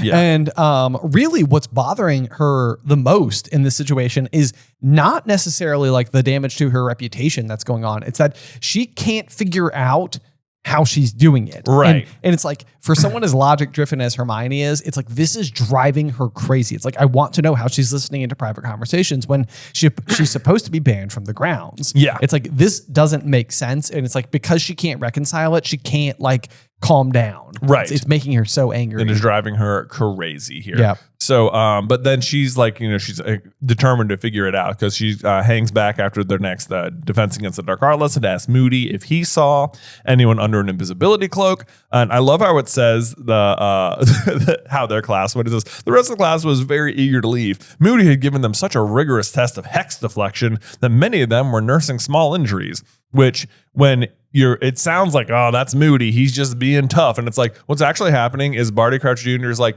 yeah, today we're going to be practicing deflecting hexes. I'll be trying to hex you as hard as I can. Good luck. Exactly. Yes. It's like, is he working them hard, or is he just literally messing with the students? He's like, I am bored today, and therefore I will be casting twitching charms on you. That's exactly what he's doing. He's just bored. He's just like, you know what's going to be fun today? Torturing the students. I'm just going to do that and call it, we're practicing deflections. Right. They're bad at it, so I'll just do it. They're bad and I'm good. Yeah. And I said twitching because it says that Harry had such a bad case of twitchy ears that he had to hold his hands clamped over them as he walked away from the class. Yep. Which is also kind of interesting because I think it speaks to Harry's specific propensity towards defense against like the dark arts, because like he's able to, like, when they're doing the Imperious Curse, Harry like casually walks out of classroom while like Ron is like skipping every other step. Right. And now it's like hex deflection, and where he's just sort of like doing like more of like generic, blockage of spells. Presumably Protego. I don't know. Right. Yeah. So if anything, it does still seem like this would be something that he'd be like excelling at. But it is interesting to me that like this is an instance where like even Harry wasn't able to like rise to the challenge necessarily. Right. But anyway, either way, Hermione stays back to ask Moody whether or not he's seen anything, and Moody tells Hermione that she's definitely not using an invisibility cloak because he didn't see her anywhere near the judge's table at the second task or anywhere near the lake. Which I also think this is kind of interesting because it's sort of like, that means that Moody's eye can see through Harry's Deathly Hallow invisibility cloak, but also maybe can't see or register if somebody's an animagus, which feels like it would be like easier to do. I don't know. I mean, if you're just shaped as an animal, I don't know how it would see through it, That's true. I mean, I don't know like what's packed inside of that, like that like, little shape. Right. Like, is your internal anatomy just the internal anatomy of the creature, or is it like something different? I don't know. Yeah, I don't know. I mean, it's a beetle anyway, so who knows what he would be seeing. or if it's like a needle in a haystack. It's like, are you even paying attention to it? Right, exactly. Yeah. I suspect you just sort of look like a regular dog on the inside. I don't know. Just like dog organs. You just got dog organs. Or like if you're like a cow, you'd have like multiple stomachs all of a sudden. All of a sudden, yeah. You can just eat a ton. And then when you turn back, it'd be like, who knows how that would work? Golly jeepers, I'm full. I know. Wow, I'm full. That'd be so annoying. You're like, you spend like all this time becoming an animagus and you're like, and I'm a cow. I've been turned into a cow. Can I go home? I go home. It's like, yes, I am an animagus, but like I never use it. Right. That's exactly it. Yes. That's like somebody who like buys like a RV, but they never take it anywhere. Right. It's sort of like, I've got one in the driveway, but like, was it expensive? It's like extremely. Absolutely. I pay for it every month, and it's like you don't use it. Like, most certainly not. Certainly not. Yeah. Let's see here. So then Harry ends up offering a really specific suggestion though, because Hermione is like, I want to know how she's hearing me talk to Victor. And Harry goes, maybe she had you bugged. And then Ron is sort of like, Bugged? What? Like put fleas on her or something? And then Harry starts to explain that hid microphones, recording equipment. And it says that Ron was fascinated, which I sort of love because that's very like Ron being his father's son. It absolutely is. I also love that Harry kind of just gets it in one. He's just like, it's bugs. Right. Yeah, it's bugs. And it's funny too, because I'm pretty sure that later on Hermione is going to explain that this is how she ultimately figured it out. Yeah, that Harry gives her the idea. Yeah, because she's like bugged. Yeah, exactly. Yep. And then she's like, aren't you ever going to read Hogwarts history? Nope. And then, what's the point? You know it by heart, unless it's about the Chamber of Secrets, which she did, which is in there, but she just forgot. Yeah. These things happen. But then we learned that, like substitutes for magic, muggles use electricity, computers, and radar. All those things just go haywire when they're around Hogwarts. There's just too much magic in the air. This paragraph is definitely like why don't they just use cell phones? This is like a response to the readers. Right. Well, why don't they just have CD players or something? Right. It's like, because it won't work. That's why it won't work. It's magic. That's why. Yeah. This is actually kind of fun though, because we just made a video over on the Super Carlin Brothers channel talking a little bit about like whether or not the castle of Hogwarts itself is like sentient, or like if the magic sort of like operates as like its own sort of like mystical third party, similar to like the Force and stuff. Right. But this idea of there being like a lot of like magic in the air, I feel like kind of helps aid that sentiment, right? Where it's like there's like a tangible like ness to it. It's like it's in the air. And in fact, I was actually like, is this how the Ford Anglia comes to life? It's because it got near Hogwarts. It got near Hogwarts. I love that idea. It also reminds me of like when they're in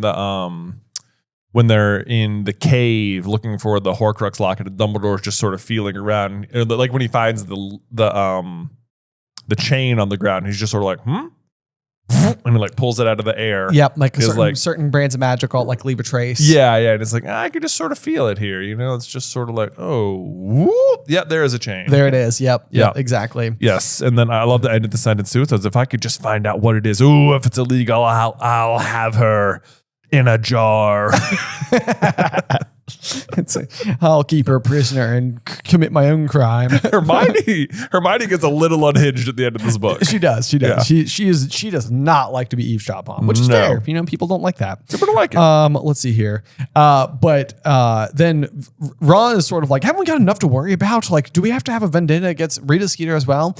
And like, okay, so this is like one of those things where it's like, I know that we go on and on about like the Harry and Hermione bit, and I think on some level it's like we're having fun, and I know that like it quietly peeves, like not peeves, but like I know some people just disagree.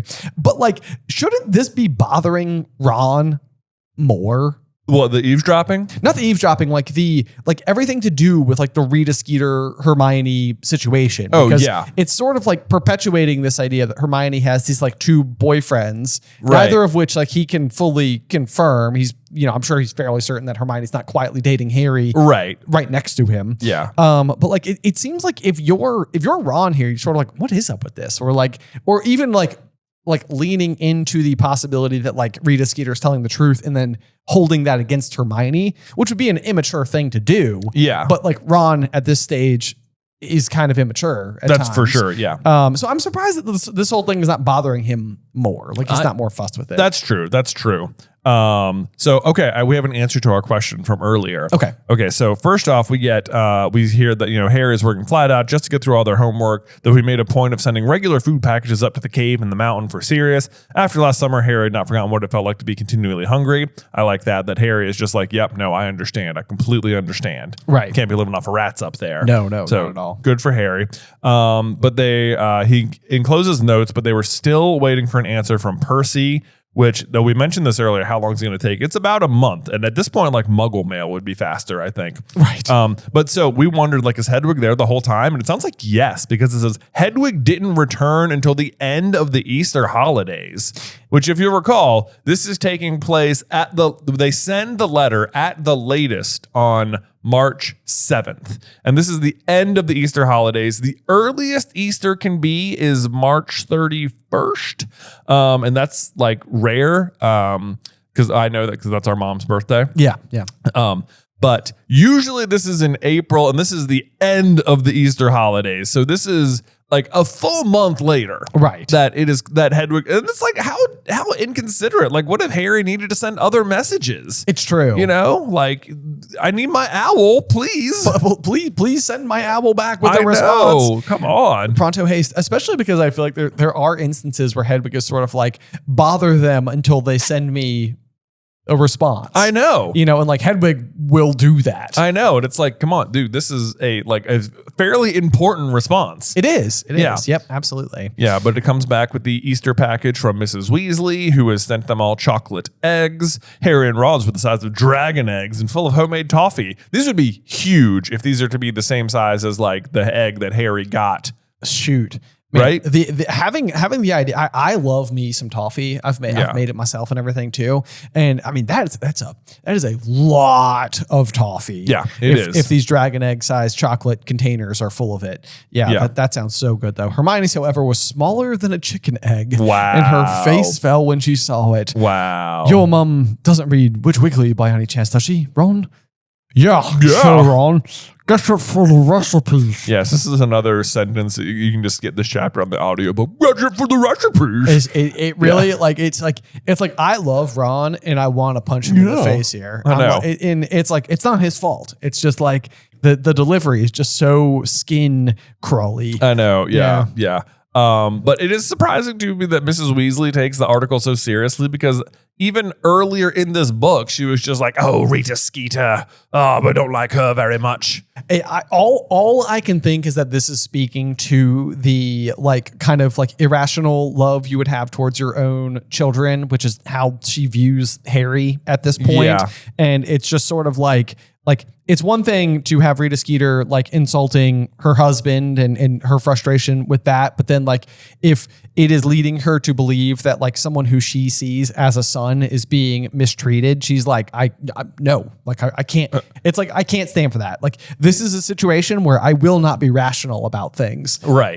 Even though it's just inaccurate. And you kind of wish that Miss Weasley was like, Hermione, she's not like this. I know. Yeah. Come on now. Right. But also we get Percy's letter, which was short and irritated and a month late. Right. And we basically says, as I'm constantly telling the Daily Prophet, Mr. Crouch is taking a well-deserved break. He's sending in regular hours with instructions, unlike you.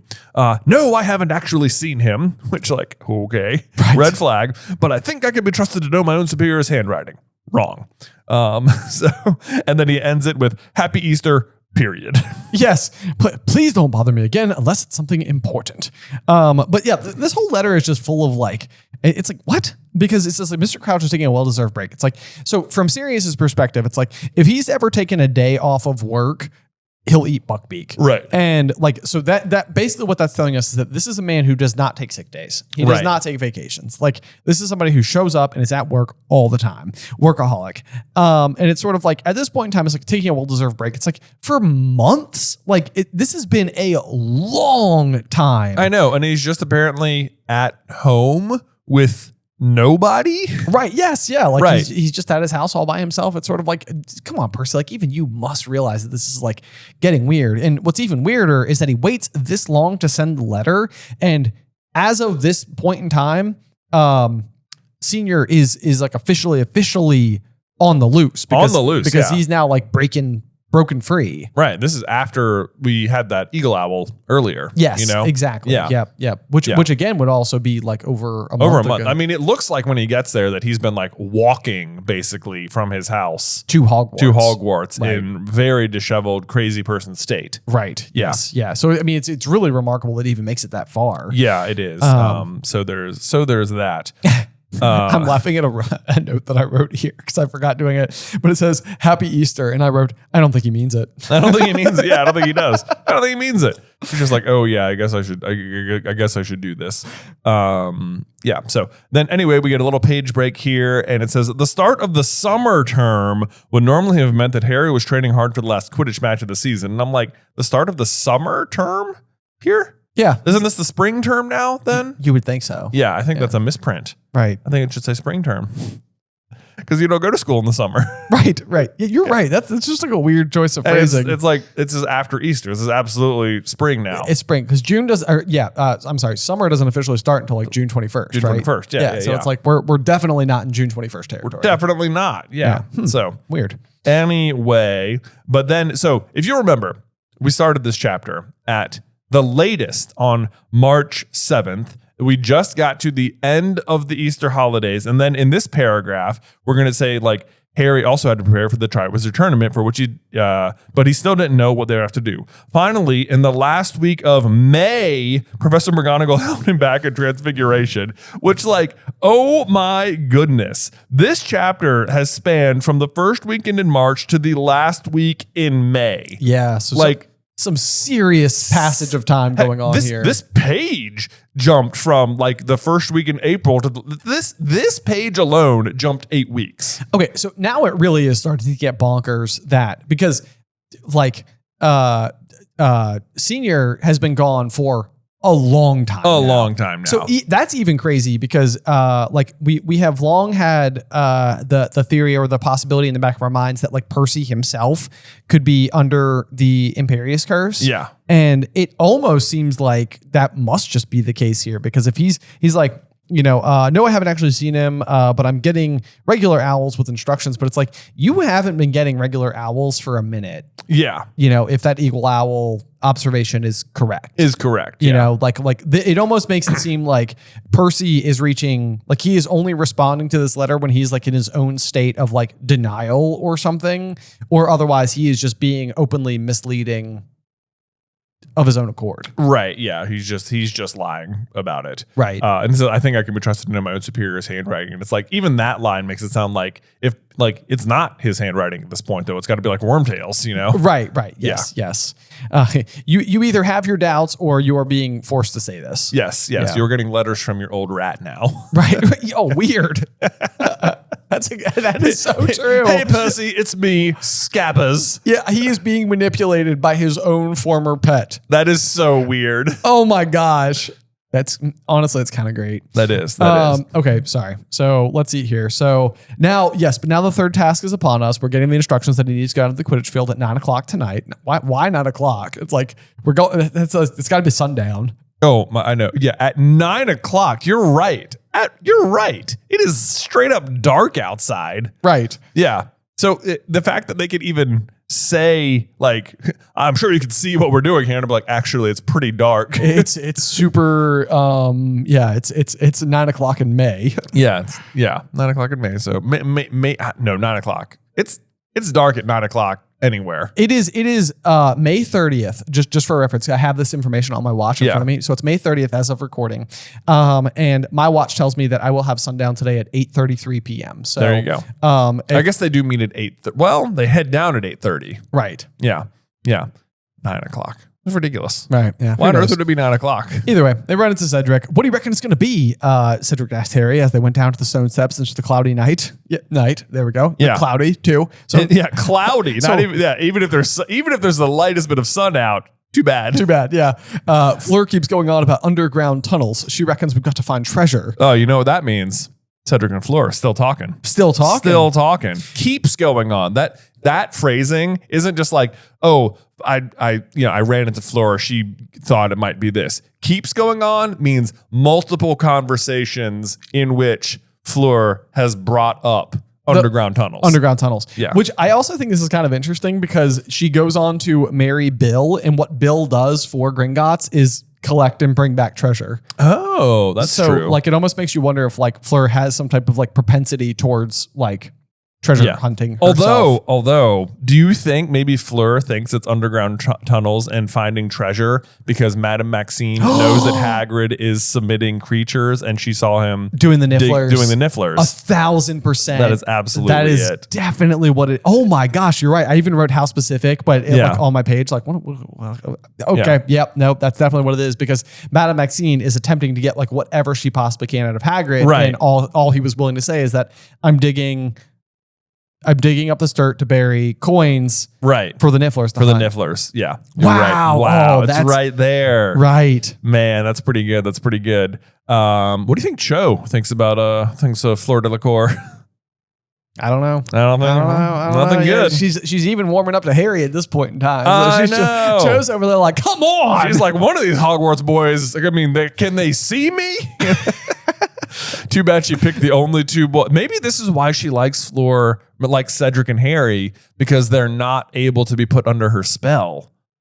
It must be like so hard to know who you can trust. Like who likes me for me versus who likes me for my villainous. Oh, that's a good point too. And Cedric and Harry are like both immune. They're both immune because they have such high strength of character. I suspect Bill has high strength of character as well. He almost certainly must. Certainly he does. There's no way to deny it. Head boy. He was cool. Yeah, actually, oh man, I like that a lot too. Yeah. Like this is what's so great about this is why she's like drawn to them because it's like her charms don't work on them. Right. Yeah. I mean, oh man, yeah. It's even interesting too because like, well, I mean, obviously she loves her husband, but like there's the whole situation where Bill, who was regarded as quite handsome, it's like when he gets like mauled or whatever, Molly is like, oh, he was supposed to get married, and Flora's like, what is that supposed to mean? Right, yeah.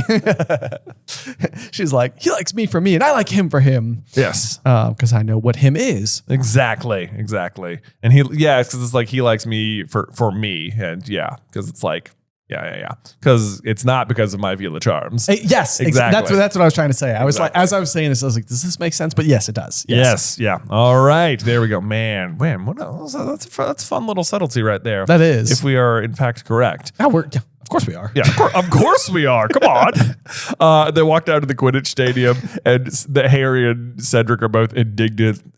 Like, what have they done to it? To which I'm like, you could still play Quidditch. You guys remember the game is played in the air, right? In the air, yeah. I want you guys to know. Right, but I do like this thought that like sports ballers are sort of like, don't mess with off field. Yeah. But obviously the Quidditch pitch was no longer smooth and flat. It looked as though somebody had been building long, low walls all over it that twisted and crisscrossed in every direction. "They're hedges," said Harry, bending to examine the nearest one. Yeah.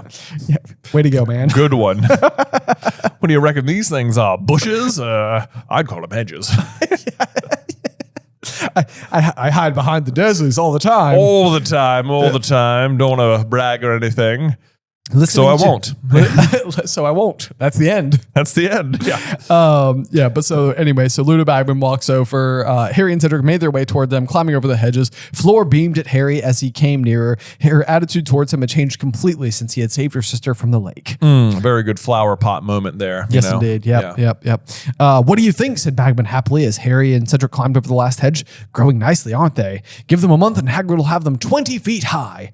Don't worry, he added, grinning, spotting the less than happy expressions on Harry and Cedric's faces. You'll have your Quidditch field back to normal once the task is over. To which Harry, well, one of them will. Yeah.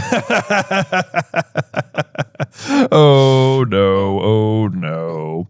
That is, hilarious. And so he basically, wait, man, my kid figured out where on the page you were for that. Oh, sorry. It's top right. No one spoke for a moment. And then Maze. That's right. Okay, yeah. So it says, I love it. I feel like Bagman does a really bad job describing it too, despite it being pretty obvious. It says, a maze. The third tack's really very straightforward. And it's like, well, except that it's a maze. It's anything but straightforward. Mazes are decidedly not straightforward. It's like their defining feature. That is what makes them mazes. Exactly. And then he says, the Triwizard Cup will be placed at the center of the maze. The first champion to touch it will receive full marks. And I'm like, no, full marks doesn't matter. It's you will win if you get it. Could you imagine if Fleur got there first and she got 50 points, but because she's so far behind in the standings that Cedric was 10 feet away, got 48 points, and they're like, congratulations on getting there first. Cedric, you win. You win. I know. Yeah. So it's really the whole, the entirety of the first two tasks has just been able to determine, has largely just been about determining the head starts. Yes. Yeah. Yeah. That is what it is, which for a maze, it's kind of tricky, It's like, how much does the head start even matter? I mean, it does matter, but right. Yeah, it's a good question. I mean, to be fair, the two champions who go in first do get there first. Well, but also to be fair, Moody curses the other two. Also, to be fair, that does happen. Yes. It's a very good point. The other thing I do think is interesting about this as well is that the Triwizard Cup is always intended to be in the center of the maze, which of course we all know. But I also definitely think that it also means that the Triwizard Cup was always intended to be a port key that brought you back to the front of the maze. Right. And that is sort of like the aha moment for the crowd watching. Yeah, who won? Who won? Because otherwise the other big problem is that you then win all the way in the middle where nobody can really see, and then you're by yourself, and then you still have to exit. Get out. You got to make your way out of the maze with the cup now. Right. So to me, it makes a lot of sense that otherwise what would happen is it would sort of be you would grab the cup and it would shoot you forward, and there you are standing holding your prize. Right. Plus then it guarantees whoever touches it first is who touched it first. Exactly. Because they're attached to it. Right. Yeah. Let's see here. So then we get the explanation. There's going to be obstacles. Hagrid is providing a number of creatures, which is clearly something that Madame Maxine knows, but not what those creatures will be. Let's see here. The champions who are looting on the points, we get a head start into the maze. So basically we get the rundown, which is that Harry and Cedric will go in first, followed by Mr. Krum and then Miss Delacour.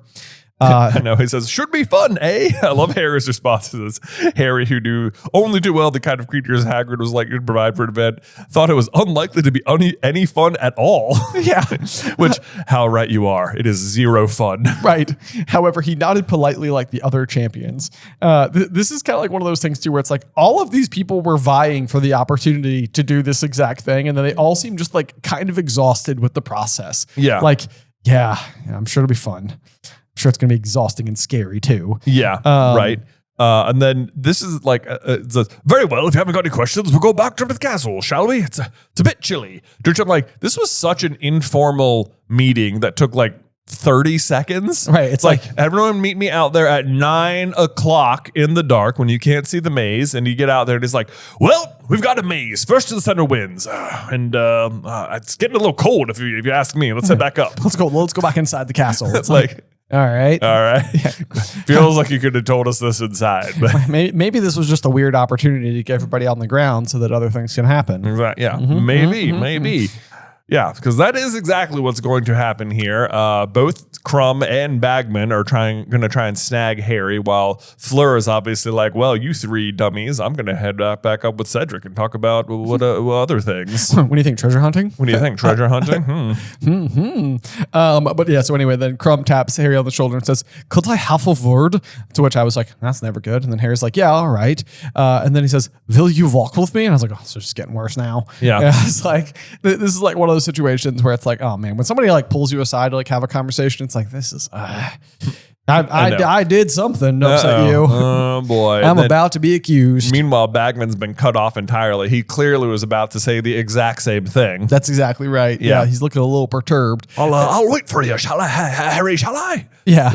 And Harry's like, no, I think I can find the castle on my own. Thanks. Yeah, suppressing a smile. He's like, nah. No, I'm all good. We're good. Yeah, so it says Krum did not set a course for the Durmstrang ship. Instead, he walked towards the forest, which this is also why. It's a strange decision, but I think it's because like Krum has like he's dealt with fame a little bit already because he's a like Quidditch sensation or whatever, but he's also been the victim of this eavesdropping by Rita Skeeter. So it seems like he is attempting to go somewhere where he believes privacy will be more available. Sure. Okay. Is sort of like what my thing is, because then he does go on to say, "Don't want to be overheard," said Krum shortly.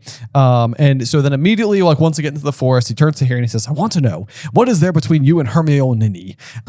And Harry's like, nothing. And Krum's just looking at him like, yeah, okay, I'm going to need more than that. Going to need more than that. Right. We're friends. She's not my girlfriend. She never has been. It's just that Skeeter woman making things up.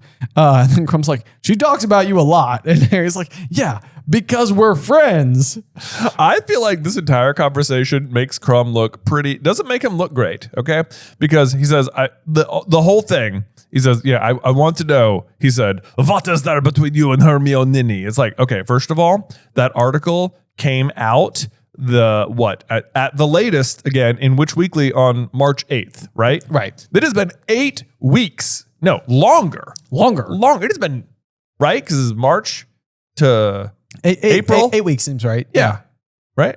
All of March, all of April, all of May. You're right. 12 weeks. It's been 12 weeks since the article came out. And you haven't talked to Harry in 12 weeks about this? Right. It's been bothering you for that long? Because before you were seeing him in the library all the time. Also, if him and Hermione are spending any time together, it means that he's just sitting there quietly stewing, being like, I know. And it sounds like they are, because he says Hermione talks about you very often. And it's like, okay, does that mean that either means that you haven't asked her about it? It's like, what? You haven't asked her. What is there between you and Harry Potter? You know? And it's like, certainly you must have asked her about it, right? And she must have told you the exact same thing, which means it means either you haven't asked her about it, which means you're bad at communicating with her, or two, you did and you don't trust her. And neither of those is great responses, Krum. Yeah. It's true. So I don't, whatever. It is funny though, because I do think it's funny that Harry's like, I couldn't believe that I was having this conversation with Victor Krum, the famous international Quidditch player. It's like, you're jealous of me. Right now. To me, I know. I love how he's like, it was as though 18-year-old Krum thought Harry was an equal, a real rival. To which I'm like, dude, you're beating him in this tournament, and you're probably the other most famous person in the wizarding world. It's true. What are you talking about? It's like, Harry's humility knows no bounds. It really doesn't. Yeah. You have not. No, said Harry very firmly. Krum looked slightly happier. He stared at Harry a few seconds and said, you fly very well. I was watching in the first task. Yeah, I was like, oh, that would have been nice. I would have liked to have watched the other people, but I couldn't because I drew the last one, had to do the hardest dragon. No big deal. No big deal. I won, by the way. Yeah. I won. Yeah. I saw you at the Quidditch World Cup, the Bronski feint. You really, and then all of a sudden something moved behind Krum in the trees. I know. I'm so sad this conversation doesn't go further. It could have been like, oh, they're about to be friends. How great would that have been? Yeah. It's like, man, maybe he's like, I'll teach you sometime. Why don't you come and visit me in Bulgaria with Hermione? Yeah, Hermione. Leave that other kid behind. He seems like trouble. He seems irritable. I'm not going to lie. He doesn't say that Hermione. Yeah, he doesn't seem like he's concerned that Hermione's talking about Ron an awful lot. That is true. That's true. Maybe she's not. Maybe she's not. Maybe she's not. Yeah. But maybe that's also her like, keeping her cards close to her I chest. know. She's like, I can talk about Harry because I don't like him, but I don't want to talk about Ron because I actually do have feelings for him. That's exactly right. That's Yeah, exactly yeah, it. yeah, Yeah, you're right. Relationships 101. Yeah. All right. So let's see here. Then something moved behind him. Yeah. So Harry, who had experience of this sort of thing that lurked in the forest, instinctively grabbed Krum's arm and pulled him around. So this is even kind of an interesting like scene to imagine because again, we just established that you got 14-year-old Harry and 18-year-old Victor Krum, who is just a proper adult. Yeah. And like it's Harry who's sort of like guiding Krum in this situation. Yeah. And it does not seem like Krum handles any of this very well. Like he seems like kind of spooked. Yeah. But suddenly a man staggered out from behind a tall, wait for it, oak. Nailed it. For a moment, Harry didn't recognize him. Then he realized it was Mr. Crouch. He looked as though he's been traveling for days. If not months. If not months. Yeah, it is. It has been a while. If the owl was that owl. If the owl was that owl. Yeah, Yep, that's right. Which I think it was. Yeah, there you go. His strange appearance, however, was nothing to the way that he was behaving, muttering and gesticulating. Good word, by the way. Mr. Crouch appeared to be talking to someone that he alone could see, which is kind of interesting because like earlier in the story back at the Quidditch World Cup, like when he's like digging through the bushes, there actually is someone else there that nobody else can see. Right. It's you're his right. son. That Yeah, is funny. You're right. Not really an homage because I think at this point he is just literally going insane. Oh, absolutely. Yes. Yeah. But it says he reminded Harry vividly of an old tramp he had seen once when he was out shopping with the Dursleys. That man, too, had been conversing wildly with thin air. I only bring that up because when there's like always this conversation about like who like Dumbledore says Voldemort reserved the making of his Horcruxes for particularly significant deaths, but then like the list of people he actually killed is like doesn't seem significant, right? But one of them is a Muggle tramp, right? Yes, and it's like, well, here we go. Here's a Muggle tramp. Right. Then you have to wonder, it's like, what is this? What is the potential significance of this Muggle tramp? Right. Like what does that mean? Yeah, no idea. Yeah, so kind of specific there. But you're right. That's a good catch. Just like the potential for that to be like, wait a second. Was that somebody of significance? Did they die? Right. Or if they're, because it says they were conversing wildly with thin air, and it's like, well, was said person like under the Imperious Curse or something? It seems very possible. Right. Yeah. Especially to bring it up in a moment like this, where it's like we're getting this like weird little aside about like Uncle Vernon and how he went on this long rant about what he would like to do with beggars and vagrants, and it's like, is now the moment to have a throwback to the Dursleys? Vernon just catching strays here. Yes, exactly. It's like it's like a weird like time to bring them up at all because it's like we could easily get away without that reference. Right. So it does seem significant in that way. It seems out of place. Right. It does seem out of place. Yeah. Yeah. But so then Krum's, he's sort of like, isn't he with your ministry?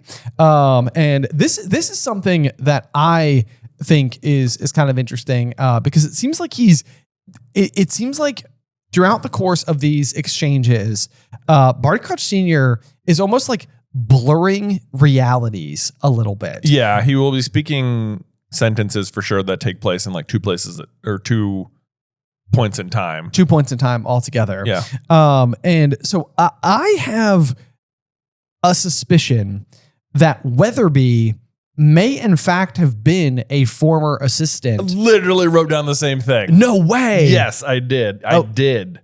Because like this is always like one of those where it's like you clearly think that he's just forgetting Percy's name. Right. And it wouldn't be the most uncommon thing in the world for like a high-ranking official to like have that trope of not knowing their own assistant's name. Right.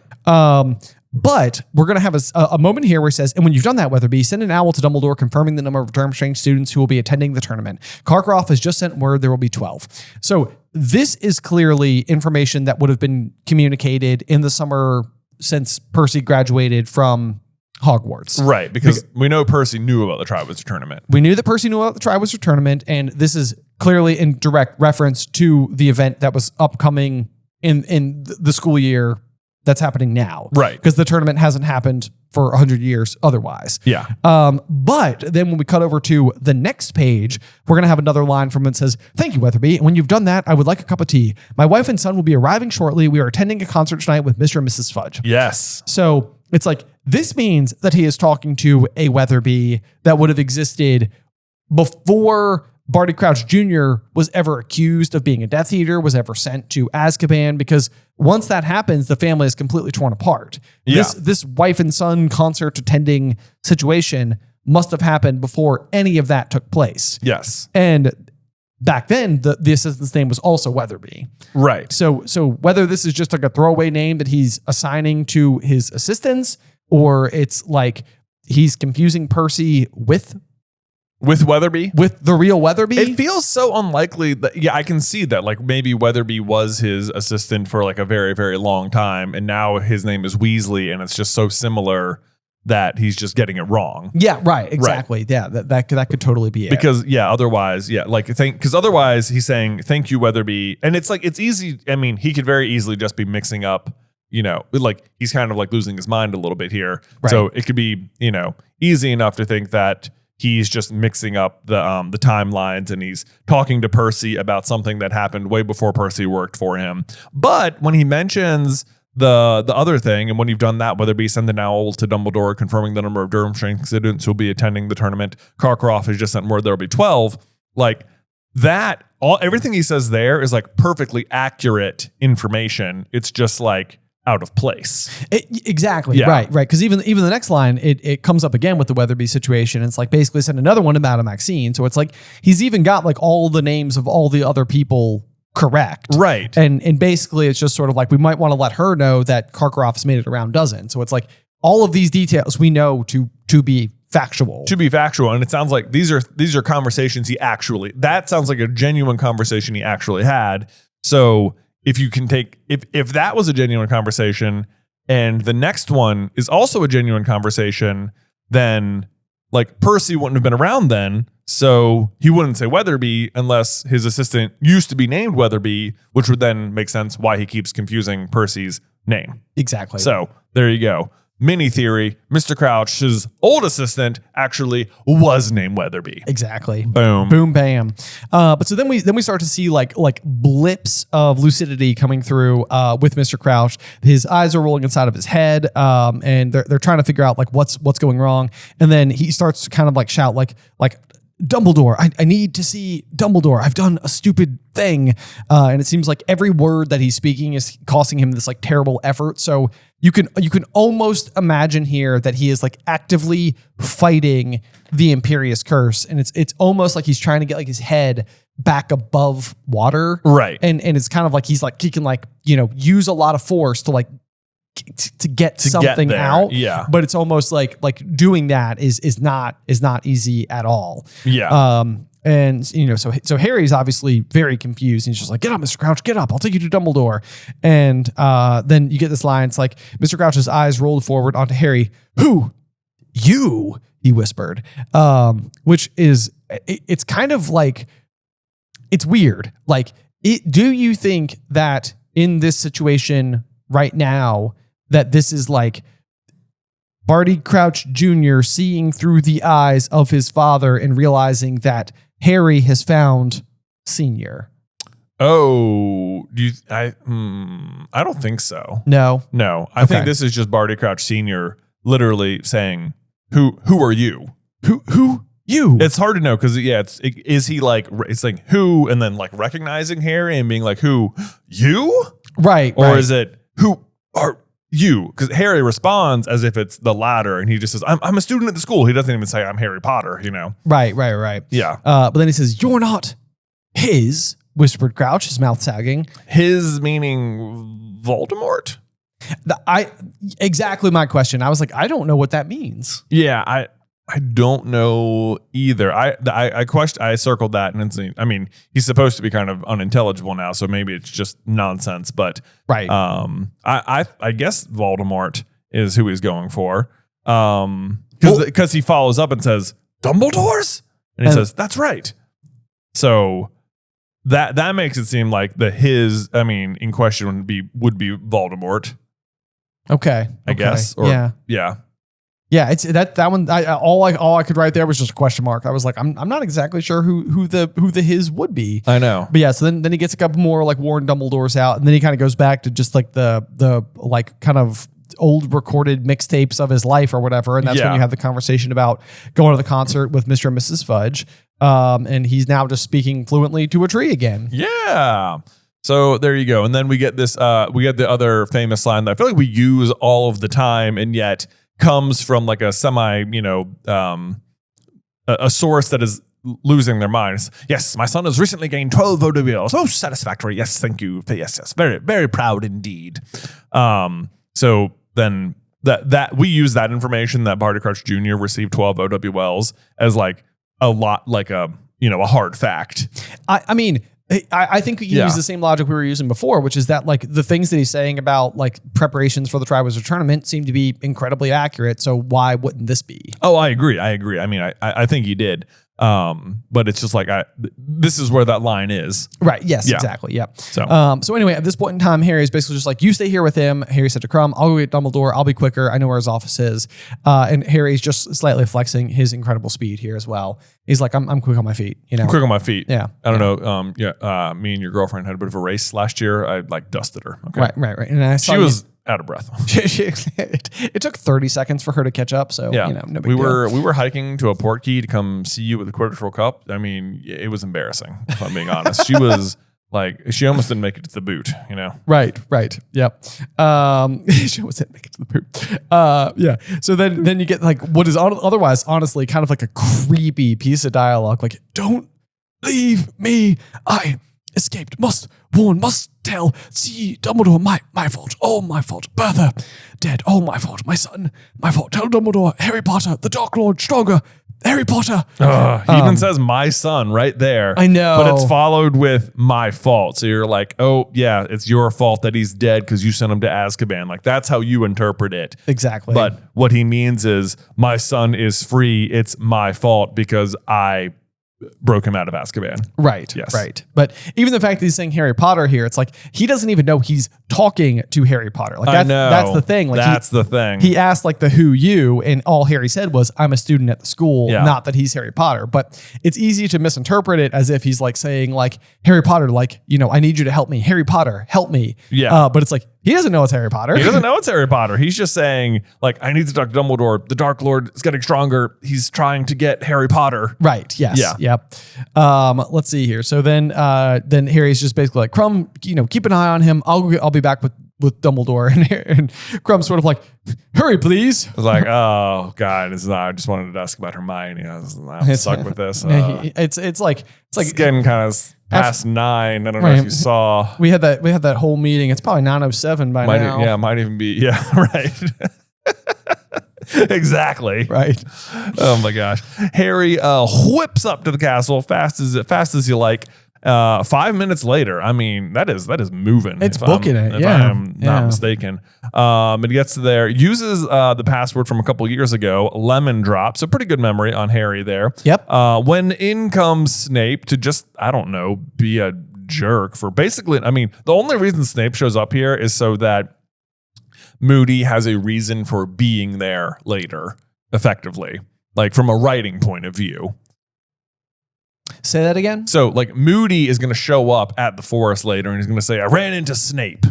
Because he's watching on the map all this stuff happen. Right. And so he's going to like, it's a convenient lie that he can say, I ran into Snape and he told me what's going on because he can just assume that's what they talked about. Right. But otherwise Snape is just there to be like, Potter. And he's like, I love that Harry is like pretty candid with Snape here. He's like, whatever beef we have, that needs to be set aside right now. Like at this moment, I just trust that Dumbledore trusts you. Mr. Crouch, he turned up, he's in the forest, he's talking, but Snape doesn't take that note himself.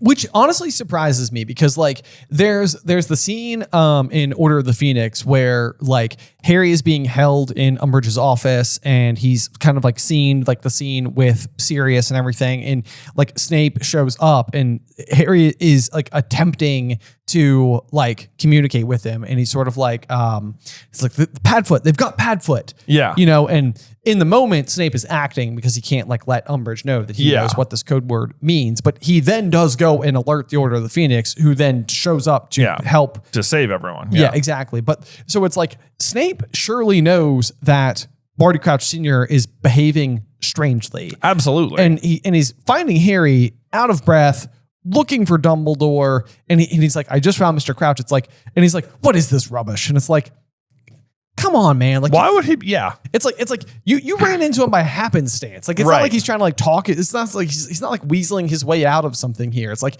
he led with exactly the truth right away. And then he pretty much just starts lying to him for the sake of taunting Harry. He's like, the headmaster is busy, Potter. And it's like, you don't even know what he's doing. He's about to walk out of his office by himself. Exactly. Yes. Yeah. It's like, I've got to tell Dumbledore, didn't you hear me, Potter? But look, Crouch isn't right. He's out of his mind. He says he wants to warn. And then the stone wall behind Snape slides open and Dumbledore was standing there wearing long green robes and a mildly curious expression. Oh, look at this. Is there a problem? He said, looking between Harry and Snape.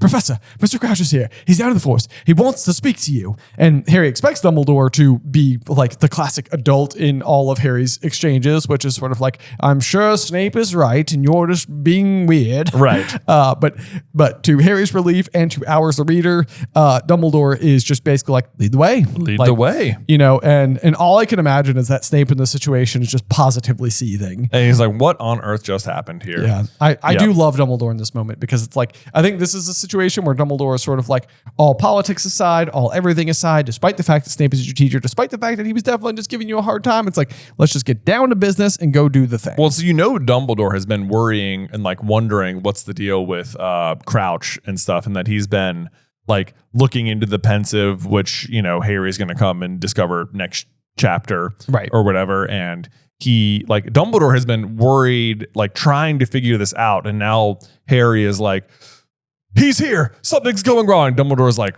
been waiting for this. Let's go. Let's go. Of course it was you, Harry. Of course it was. Of course. I'm not even surprised. Yeah. Yeah. So basically they're running and Harry's trying to give like, the full rundown. He mentioned his son and Bertha Jorkins and Voldemort, something about Voldemort getting stronger, and hilariously doesn't mention the fact that he brought up Harry Potter. Yeah. Doesn't bring that up. Right. Yeah. Dumbledore's like, indeed, maybe we should hurry up. Yeah. Hurried out into the pitch darkness. I think that's the reason for the 9 p.m. meeting, just so that this could be like even spookier. Because it's all happening in the woods at night. Yeah, I know. And then I want to know what you think about this, because Harry tells him that I left him with Victor Krum, and Dumbledore says, you did? And he began to take longer strides still. So do you think in this situation, Dumbledore is like worried about Crouch or about Krum? I think it's a good question, because I feel like Hagrid is going to show up and sort of be like, what would you do running around with Ruddy Krum, eh? He's from Durmstrang. Right. And so Hagrid clearly doesn't trust him. I think Dumbledore knows better. I think Dumbledore is worried for Krum. I think you're right. I think that's my take too. Because I think Hagrid is dealing with his frustration towards Madame Maxine. Yeah, absolutely. And so he's lumping all foreigner type people into the same group of like untrustworthiness. Agreed. Which is, it's just his emotions getting the better of him. Which is also ironic, because Hagrid was just on the receiving end of a bunch of like unjustified like bigotry. Yes, exactly. Yes. Precisely. So anyway, so they make it out into the woods, where now it's important to know that Harry and Krum are on first name basis. Victor. I know. It sounds weird. Call me Krum. Please. Krum is fine. Yeah. Mr. Krum, in fact. They were here, Harry said to Dumbledore. They were definitely around here somewhere. And honest to goodness, I have to say, thank gosh that they find something, because if Harry had gone in on this whole charade and Snape doubted him and then they got out into the forest and found nothing, it would have just been like, I can't believe that Snape didn't come. I can't believe Dumbledore didn't tell Snape to come with them. I am also surprised by that. I'm Yeah. also surprised by that. It's true. But so Dumbledore doesn't seem to be tossed at all. He casts Lumos and they start looking around. And then his light falls on a pair of feet. Harry and Dumbledore hurried forward. Krum was sprawled on the first floor. He seemed to be unconscious. Yep. So what has basically happened is that as soon as Mr. Crouch arrived on the scene, Barty Crouch Jr. was already watching the map, basically waiting for this to happen. Saw Harry and Krum go down there, took the map with him, watched Harry run back up to the school, re-imperioused his father, had his father stun Krum, kills his father, transfigures him into a bone, hides him in the newly dug up earth from the NIFFLERS. Yep. Then hides and watches Dumbledore and Harry come back, and then doubles back and returns, says he ran into Snape because he saw Harry run into Snape, and it then pretends that he's just there to help. Yeah. Yeah. So he has been busy in the 5 minutes or the 10 minutes that Harry's been gone. Well, and so this is a curiosity of mine as well, because there is something strange here that I think kind of goes unexplained. Okay. And so basically, like we're trying to figure out what's going on. Dumbledore bends over. He realizes that Krum has been stunned. Harry's sort of like, should I go and get somebody? And Dumbledore's sort of like, no, stay here. And then he raised his wand to the air and pointed it in the direction of Hagrid's cabin. Harry saw something silvery dart out of it and then streak away through the trees like a ghostly bird. Yeah. This is Dumbledore sending his phoenix-shaped Patronus to Hagrid with a message, the same way that Kingsley sends the links to the wedding. Dang. Yeah. Dang. Should have had that. Yeah, that's what I think this is how we know that his Patronus is a phoenix. Yeah. Yep. Okay. There we go. Yep. Good call. Good call. There you go. Yep. Yeah. Then Dumbledore bent over to Krum again and uses the spell Renervate, which basically gets Krum back awake. And Krum immediately is just sort of like, he attacked me. The old man attacked me. I was looking to see where Potter had gone, and he attacked me from behind. And Dumbledore's trying to calm him down. Professor Dumbledore, he said with his eyes widening. Harry, what the? Oh, sorry. Let's see here. This is let me back up. He attacked me, Krum muttered. The old man attacked me. And then Hagrid comes panting into the scene. He's like, Professor Dumbledore, Harry, what the? So this is basically Hagrid having received the message. Yes. Okay, got it. Okay, Yeah. I'm completely up to speed now. There we go. That's how Hagrid sort of is on the scene. On the scene, yeah. Also, I think it's interesting, like Dumbledore casts this message-bearing Patronus non-verbally. True. Yeah, Yeah. that's a good point. Yeah. That's pretty impressive. Pretty impressive power. But it's also maybe because he's with Harry. Yes. No doubt. What does he say in the cave? Like Harry's trying to like reassure him that he's gonna be okay, and Dumbledore's like, I know. I'm with you. I'm with you. I know. Yeah. I'm like, oh, what a good line. Yeah, it's great. Dumbledore's like, why wouldn't I be? You're here. You're here. I'm great. We're good. Yep, I love it. But so then let's see here. Hagrid, I need you to fetch Professor Karkaroff. His student has been attacked. When you've done that, kindly alert Professor Moody. Yes. And then this is when Moody all of a sudden, and you could imagine how strange this would otherwise seem, because he's basically just showed up in the middle of the woods with no prompting. I know. And yeah, exactly. And it should otherwise appear as suspicious to the reader that it's like, oh, somebody attacked Krum and Barty Crouch Sr. is gone. And what you think has happened is that Barty Crouch Sr. attacked Krum and then just vanished himself into the forest, just being lost and crazy. Right. But actually what's happened is Barty Crouch Jr. was there and he killed his dad and attacked Krum. Right. And then doubled back. Right. Yeah. So anyway, I'm here. Moody was limping towards them, leaning on his staff, his wand lit. Dang leg, he said furiously. Would have been here quicker. Quicker. What's happened? Snape said something about Crouch. Oh, that's such fast thinking. It is. It's so fast. He's so quick on his feet for somebody who's got one wooden leg. It would have been great if like this was like a lie you were able to catch, but like Harry did bring up Crouch in front of Snape. Exactly. Yep. He's figured out a lot very fast. Yeah. Yes. Yeah, because for clarity, he did not talk to Snape. Yeah. In case you missed it, he's lying. Yeah. yeah. Karkaroff, please, Hagrid, said Dumbledore sharply. Oh, yeah. And so Hagrid runs off and goes to get Karkaroff. I don't know where Barty Crouch is, Dumbledore told Moody, but it's essential that we find him. I'm onto it, growled Moody. What He hack. Swan and limped off into the forest. It's Went like, out of the forest. Does nothing. too late. Yeah. Too late. He's just wandering around. Right. He's like, I gotta make this look good. It's like on Survivor when you've already got the idol, but you have to pretend to keep looking for it so that no one thinks you have it. Exactly. Yeah. Exactly. Yes. Let's see here. But then, okay. Then we have Karkaroff return wearing his sleek silver furs, and he's looking pale and agitated. And he's sort of like, what is this? What's going on? And Krum is just immediately like, I was attacked. Mr. Crouch, or whatever his name. And he's like, Crouch attacked you? Crouch attacked you? And is this Karkaroff asking the Triwizard Judge? Yeah, I think so. It's like, Yes. who else would it be? Who else would it be? Barty Crouch Jr. That's right. Junior. Igor. Dumbledore began, and then like Karkaroff's not having it. To him, it's all about the tournament. Just treachery, he bellowed. It's a plot. This is not an equal competition. I'm like, wow, you are not reading the room at all. At all, dude. Yeah, do you think if they attacked your student, they'd be like, Karkaroff, come look what we did? Yeah, exactly. It's like, we fetched you, my friend. Yeah, dude, come on. Right. But then similar to Dobby defending Harry earlier, Hagrid is about to do very much the same, where he says, oh, Dumbledore, talking of rebuilding old ties and forgetting old differences. Here's what I think of you. And then he spits on the ground, and Hagrid is like, oh, that was a mistake. Yes. Basically choke slams him. I literally have never insulted Albus Dumbledore in front of Hagrid. Yeah, basically. I mean, that's literally what happens. Apologize. Apologize. And Dumbledore's like, Hagrid, no. Yeah. His eyes flashing.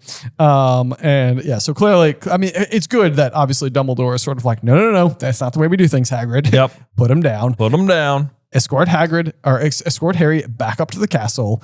And Hagrid's sort of like, maybe I better stay here, headmaster. And he's like, you will take Harry back to the school, Hagrid. Yeah. Take him right up to Gryffindor Tower. Harry, I want you to stay there. And he's just immediately like warding off all the things that Harry's obviously going to do. Yeah. Any owls you might want to send, they can wait until the morning. Do you understand me? Well, he basically knows exactly. He's like, do not like I understand. He knows he's going to send Sirius an owl. Yes. And he's yes. like, don't do that. I know specifically. Right. And then Harry says, He keeps going up. How had Dumbledore known that in that very moment he was thinking about sending Pigwidgeon straight to Sirius to tell him what had happened? Legitimacy. Because he can read your mind. You can read your mind, dude. And he does it. It's like, you want to think he wouldn't just do that to people, but he clearly does. Right. Yes, Yeah. indeed. Yep. Let's see here. So then, yeah, Fang stays with the headmaster. Obviously, they march in silence past the Beauxbaton carriage and up towards the castle. How dare he, Hagrid growled as they strode past the lake. How dare he accuse Dumbledore, like Dumbledore doing anything like that? Like Dumbledore wanted you in the tournament in the first place. Worried. I don't know when I've seen Dumbledore more worried than he's been lately. Yeah. Hagrid gets it. Hagrid gets it. Yeah. And I think it's even like, it's kind of cool because like Harry really like cares for and watches Dumbledore closely enough to know that like he has been very preoccupied with the events of this school year. Yeah. Like he knows what's going on. But then this is where we kind of get like the little bit of like Hagrid's bias. He's like, what were you doing wandering off with Ruddy Krum? He's from Durmstrang, Harry. And it's sort of like, I think Harry has the better take on this, which is that he's like, Krum's all right. Like Krum is not the problem here. Right. Krum's all right. Right. He wasn't trying to talk to me. He just want to talk about Hermione. And then Hagrid's like, I'll be having a few words with her and all. Said Hagrid grimly. It's like, Hagrid, yeah, like going off the rails here. Right. Unless you have to do with these foreigners, the happier you'll be. You can't trust any of them. It's like, you were getting all right with Madame Maxine. I'm like, oh, snap. Oh, the clapback. It's like, Harry, are you bringing that up right now? Like, the guy's fuming. Don't you talk to me about her. I've got her number now. Trying to get me to tell her what's coming to the third task. Like, she's passing false notes to Fleur. I think it's funny that because of Hagrid's accent, like the T isn't written down, so it just says you. If you're not reading it carefully, it just says you can trust any of them. You're right. Yeah, that's exactly what it looks like. Yeah, but it's can apostrophe. So it's like, you can't trust any of them. Right. Yeah. Right. Yep. So then Hagrid was in such a bad mood. Harry was quite glad to say goodbye to him when they got back to the fat lady. Harry clambered through the portrait hole in the common room and hurried straight for the corner where Ron and Hermione were sitting to tell them what had happened. Yeah. And boom, that brings us to the end of chapter 28. Goodness. I know, but it was a thick chapter. Thick man. chapter. We have the Winkey meeting, the Krum interaction, Barty Crouch going crazy. All sorts of stuff happening inside of this chapter. Yeah, big one to kind of break down, but lots of fun in there as well. I thought as well. But do you have a review for us, Jay, to close out the day? I absolutely do have a review for us from A Bookish Girl. Oh, all right. So I had this question in a couple of in a row. So I was like, I'm just gonna address it. And I think we've talked about it, but okay. Even so. It says, hey, brother, I love your podcast so much. It gives me something to look forward to, and I listen it constantly. I love when you guys go on a long tangent. It's kind of our specialty. It is. Here we are coming up on the 2-hour mark. I know. I love how you guys unveil theories I have never thought of before. My question is, since Harry and Hermione time travel back on to save Buckbeak, would Lupin have seen 2 Harrys and Hermiones on the Marauders map when he was examining it before heading to the Shrieking Shack? So to answer your question, he could, yes, there would have been 2 instances of Harry and Hermione on the Marauders map that he could have seen.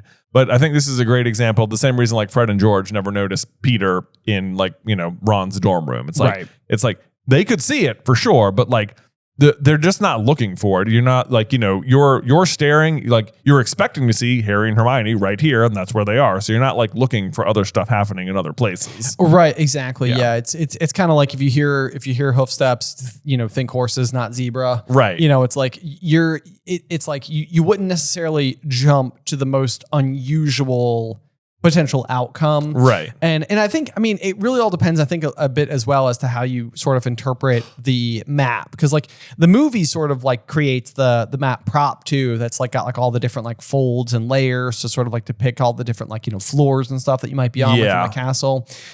Especially, I think that would make it way harder to sift through. The map is incredibly informative, but also it's not like you can just search find all instances of this Harry, of this thing. Yeah, it's not like he's going to see Harry and Hermione the first time and be like, well, before I act, I better check to see if there's a second copy of them anywhere. Exactly. Yeah. So, but otherwise, I think that at any given point in time, the same would be true all year while Hermione is using the time turner. It's she is in 2 places at once. Right. So she should be on the map twice, yes. Yeah, because the map never lies. Yes. Yes. So it would otherwise just be very confusing. Yes, it would.